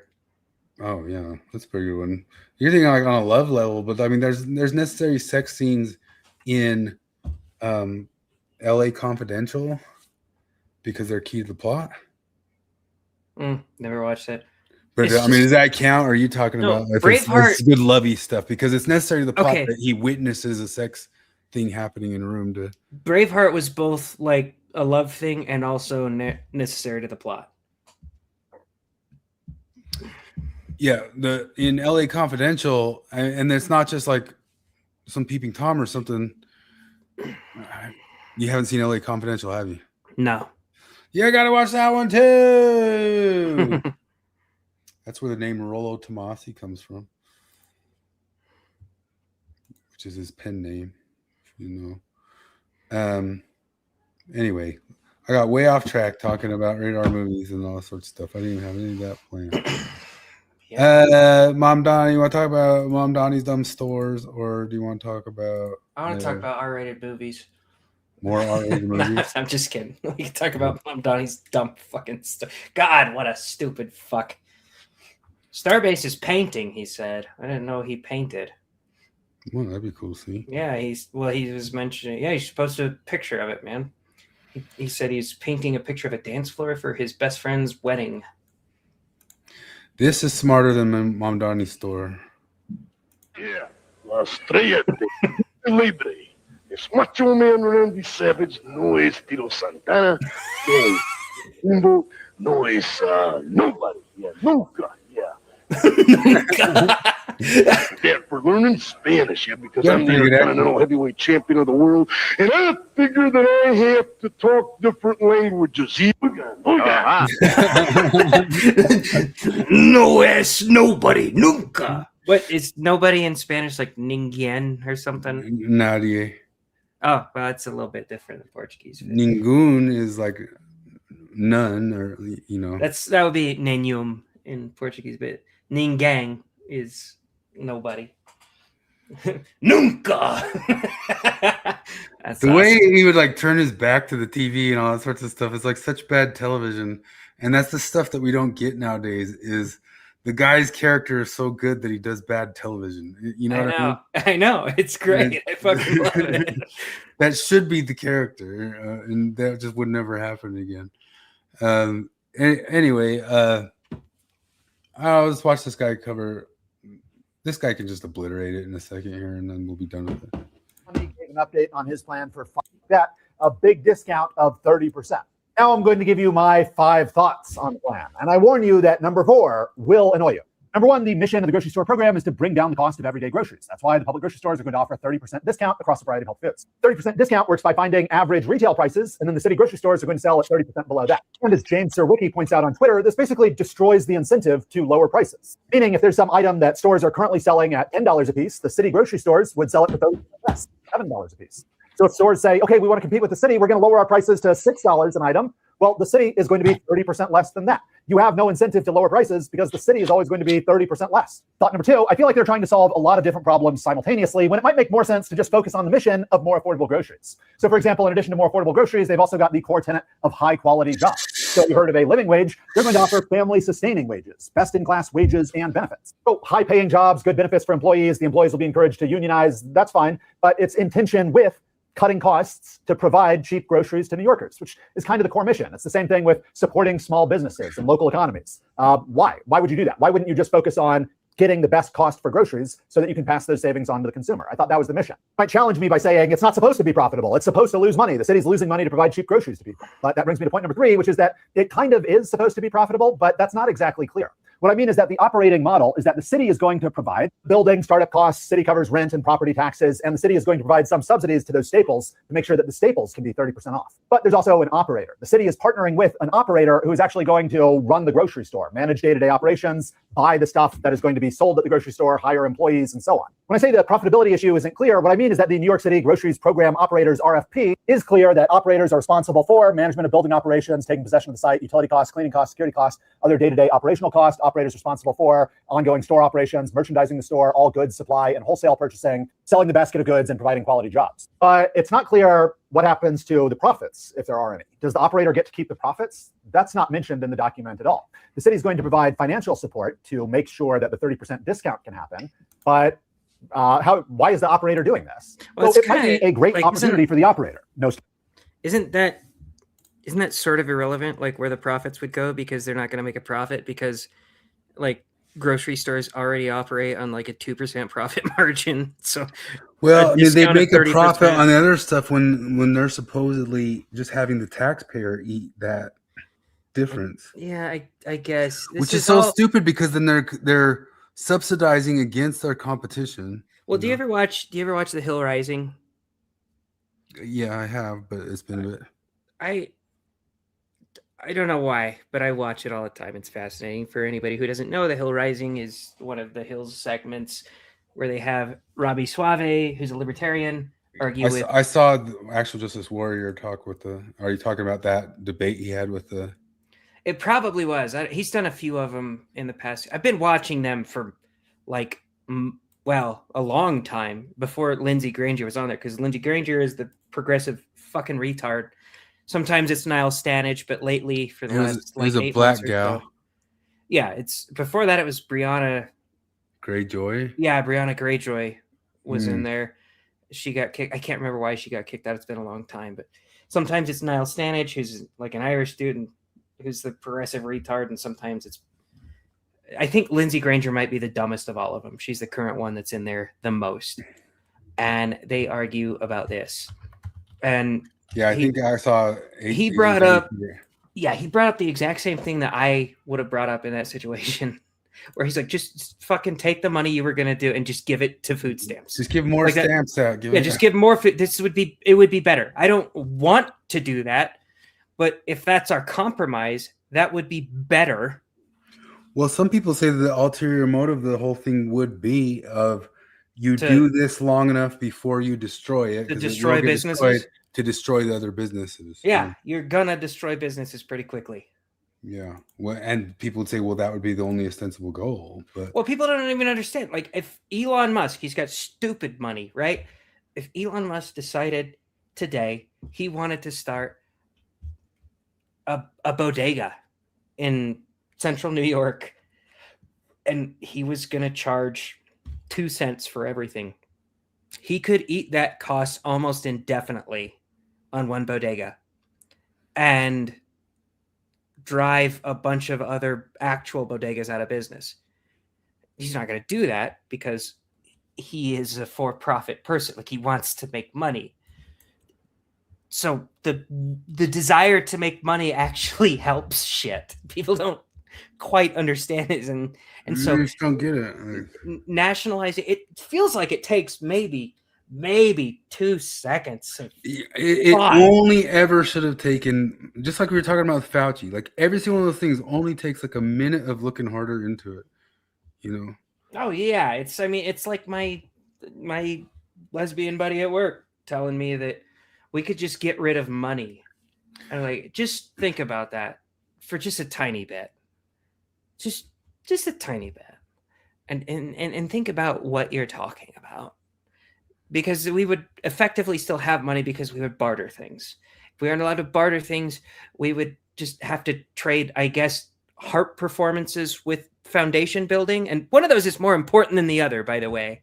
Mm-hmm. Like, if I'm a house builder, there are no amount of harp songs that I'm going to trade for a fucking house that I build.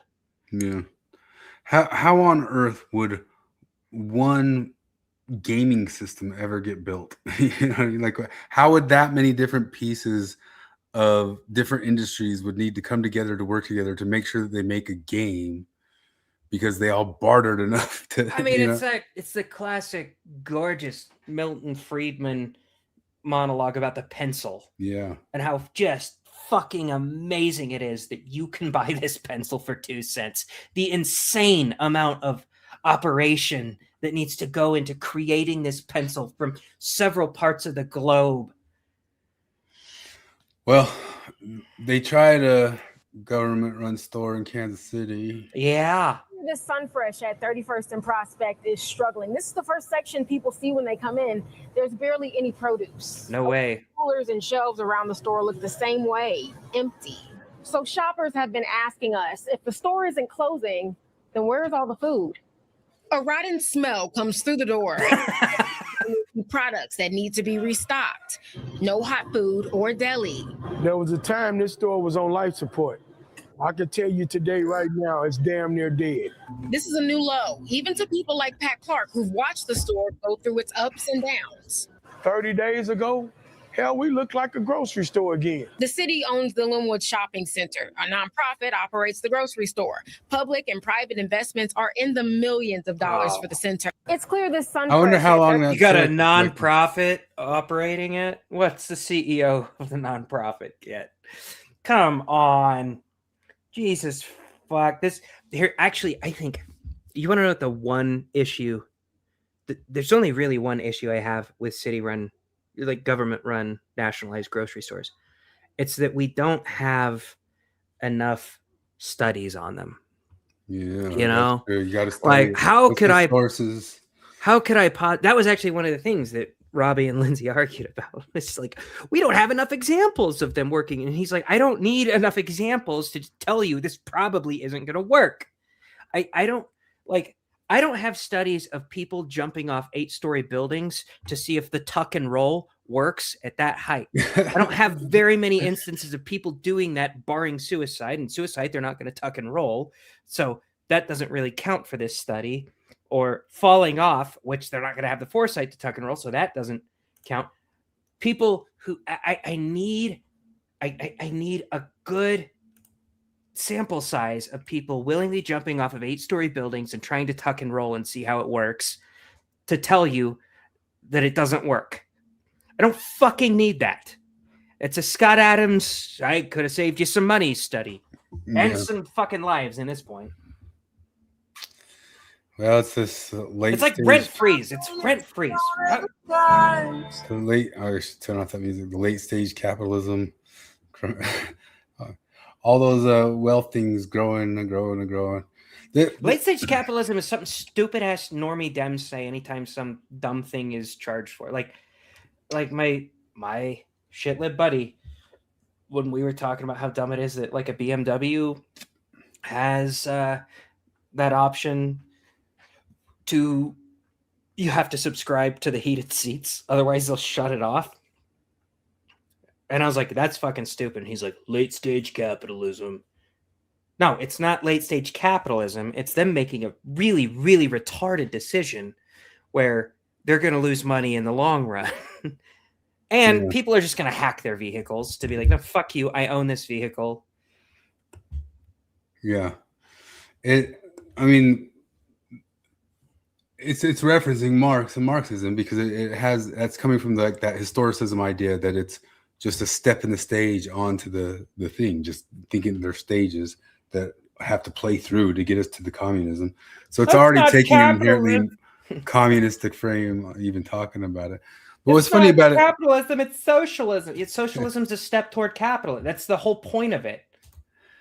The reason why that saying in the Bible is you'll always have the poor with you is just exactly as it kind of shows in that picture. As those bubbles grow, and they grow and grow and grow, and they get bigger and bigger and bigger, and they move up and up and up. And there's always a bottom of the bubble of that bubble. Like that bubble's way bigger and way higher than it used to be. There's way more people, but there's a bottom of that bubble of each one of those bubbles. You know what I mean? That's just how it works. That you can't. you can't avoid that in that circle of all those people inside of the Chinese bubble, there's a bottom of it, and you'll always relatively think those people poor. You can't undo it, Yeah, there's always going to be a bottom 10%, and there's always going to be a top 1%. That's, how much of politics is just people with fuck you money complaining about people with way, way, way more fuck you money. But to me, it's the same. And I think I ranted about this a couple weeks ago, but it's like, I don't know, if you have $20 million, practically speaking, you feel as far removed from me as a dude with $20 billion. I understand logically that he has way more money than you, but I also understand logically that neither of you, if you don't want to, will ever have to work another day in your life. You have fuck you money. Mm-hmm. So I see you, Bernie Sanders, you have fuck you money. You're bitching about Elon Musk, who just has more fuck you money. So it doesn't mean anything to me. He's not paying his fair share. Well, he has fuck you money and he's not paying his fair share. You also have fuck you money. Does that mean you're not paying your fair share? Because I would also, once you actually get into it, like the value Elon Musk has added to the economy is insurmountably more than what Bernie Sanders has added, if he's added anything at all. But the other level of it too is like he just has something that is valued at that level. Sure, you can borrow off and all that stuff, but like if I have this dumb microphone and suddenly it's the last one on earth and everybody wants it, I suddenly have a $7 billion. Like I didn't really create that situation. He created the situation, but his valuation of what his space program is because everybody wants it and wants to be part of it and thinks it's going to go places and move places. Flip's going to kick my ass for sounding like Jacob Hansen for a second, but like the most moralistic fucks on the planet right now are secularists. All right, Bernie Sanders, secular dude. Totally true. And he's the one moralizing. Elon Musk doesn't moralize to me, okay? He makes some stupid decisions for sure. Like I do not like the way that he has had his kids. He's had them with several different women. I don't think that's good. I like the way he's made a cool electric car. I don't know. I've been in one of those. I've been in a Model T and they are fucking nice. My buddy got one, and seriously, we were carpooling for a bit, like 50 miles out to the site where we work. They have like different modes, and the highest mode is insanity. Flip rented one on one of his trips and told me like all about it. He's all he kicks it into insanity. He's like, he looks at me, he's like, "You ready?" I was like, "What are you talking about?" And he just floors it in insanity mode. It was a fucking roller coaster. It seriously, poof, like it just shot me to the back of my seat. Holy shit! This thing is insane. Yeah. I need to try one or ever see what it's like. Maybe I'd never go back if I ever saw what they were like. But they're good. I don't think I'll ever get one until. Here's the thing. There's another great thing about capitalism, is that when a new technology comes out, it's really fucking expensive, and you'd have to be stupid to waste money on it. So rich people with stupid money will waste money on it so that they can work out all the bugs. And while they're working out all the bugs, they come out with the next stupid thing. And as soon as they come out with the next stupid thing, that's expensive. And the last stupid thing is not expensive anymore. That's what happened with smartphones. That's what happened with cars, with everything. So at some point, they'll come out with the next stupid Tesla. And you could buy a 2019 Model T for like $14,000. Yeah. Yeah, I guess I should just wait. I'll wait for 1,000 years till it's. Yeah. I'm never gonna have a car payment again. I've promised myself that. I love not having a car payment. So maybe as soon as a Model T is within my realm of just buying outright, maybe I'll buy that. But I kind of doubt it. I don't know. I don't care about cars. That's my thing. I don't. Neither do I. My car right I'd like now them to be like nice enough to feel okay. But like, yeah, I drive them until they're dead. And my car runs great. It's almost 10 years old, but I drive so far for work every day that it's feeling pretty beat about hitting 10 years now. I drive until they die. And since it's a Toyota, I haven't seen a sign of anything. Oh yeah, Toyota, they last forever. Honestly, the only reason I bought this, it's my newest car I've ever bought. It's a 2019. It's a Nissan Versa, and it has crank windows. A 2019 with crank windows and no key fob. You have to unlock it with the normal key, and I fucking love it. It's gutless as shit. As long as it lasts me a long time. I bought it because it had 80,000 miles and it was really cheap. Have I told you the story what happened to my last car before I got this one? I don't think so. It was so I do that. I totally drive cars until I die. My last car I didn't like at all. It was some Chevy, just I even forget like what type of thing, just a sedan. Were your parents poor growing up? No, it was right in the middle, just perfectly. See, mine were pretty poor, and about until I hit high school, then we got more. I'd say lower middle class. And even once we got middle, like they drove the shittiest cars ever. Yeah, my parents drove. I mean, just basic shit. You know what I mean? Just like a Ford Taurus. You know what I mean? Oh hell yeah! I drove like I forget what it was, but I bought it off my sister-in-law because she needed out of it. So I only bought it like as a favor to my brother and his wife, right? And so I'm like, well, I'll just drive it till it dies. And it just didn't die. And I kept getting mad at the cars because they didn't die. It turned out like a real piece of shit, just kept going. Well, one day it got stolen out of the front my front yard. And I was just like, screw it. I don't care about it. And then somebody says, you got to call it in. And I'm like, oh, really? Like, yeah, you better call it in. Okay, I'll call it in. I call it in, and they say, oh, good thing you called. We were looking for you. You're wanted for robbing a blue boutique. And a blue boutique is a sex store around here. And I'm like, what? And I'm like, holy crap, are you kidding me? Like, no. And then like they call me like a little while later and they say, okay, we caught the guy. He's over here at this Target, right? The guy robbed the dildo shop. He did with a hooker in the car. Oh, fuck. He robbed the shop. So I drove over there to pick it. This is a Sunday. My dad had to drive me because I didn't have my car. My dad comes and picks me up, and he's the steak patriarch and all that sorts of stuff. He comes and picks me up and drives me over to the Target where they find him, but he had robbed the dildo store. And so to give me my car back, they had to go through all the items in the car to see what was mine and what belonged to the dildo store.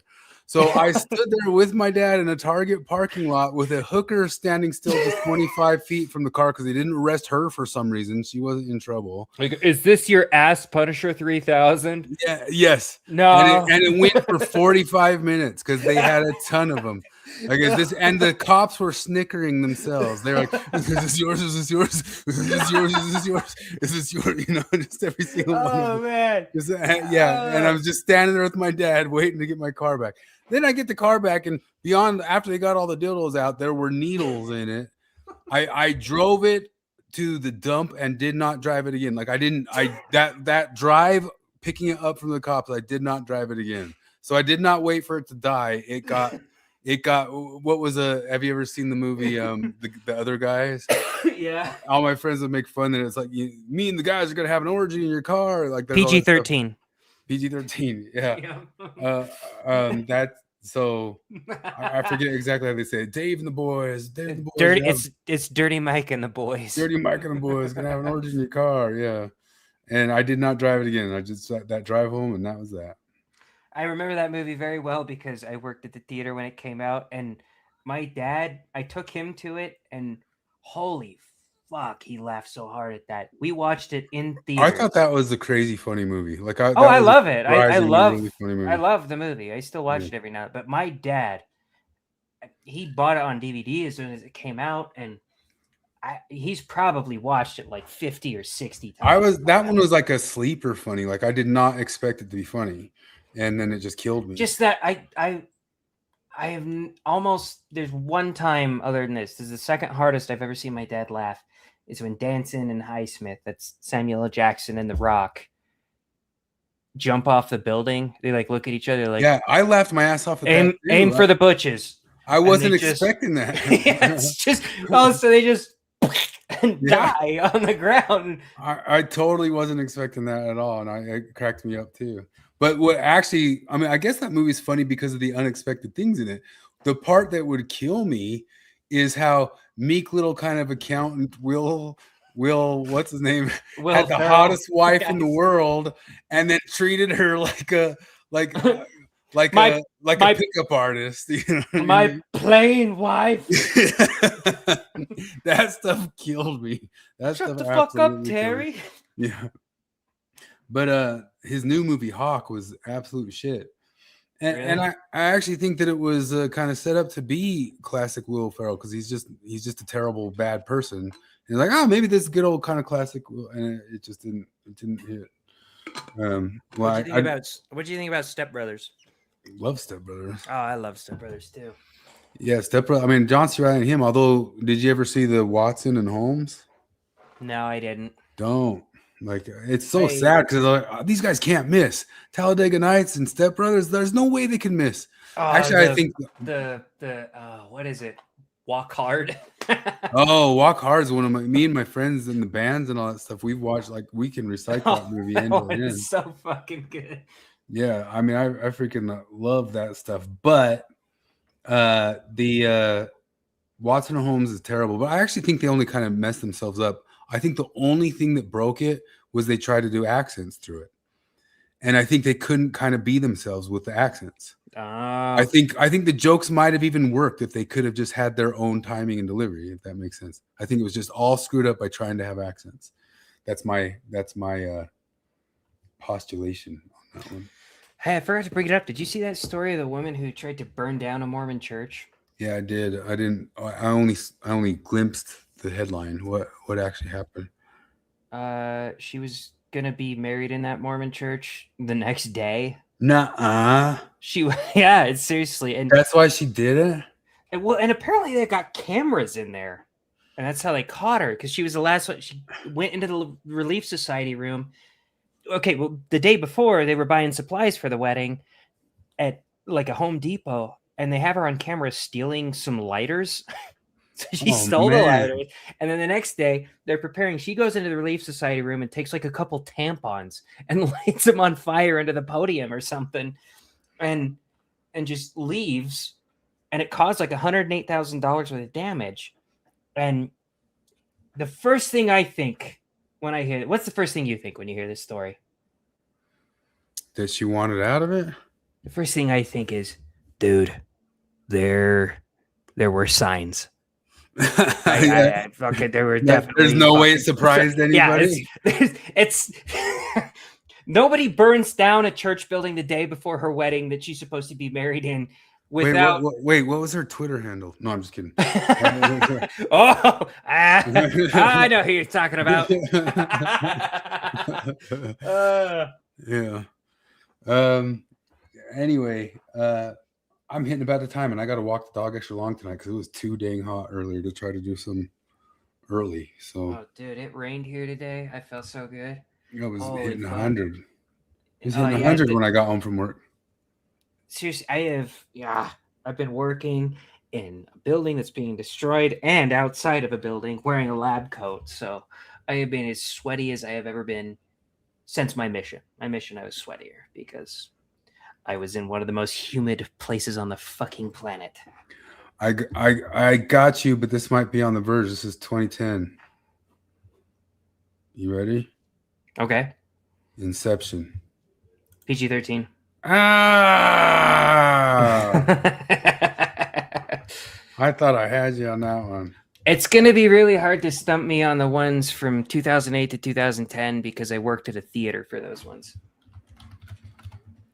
Okay, I got to make a better list. I'll have it ready. Okay. All righty. I got to go walk a doggy. All right. Thanks for hanging out. See you later, virgins. Hasta luego. Just kidding, you're not a virgin. You slay puss. Oh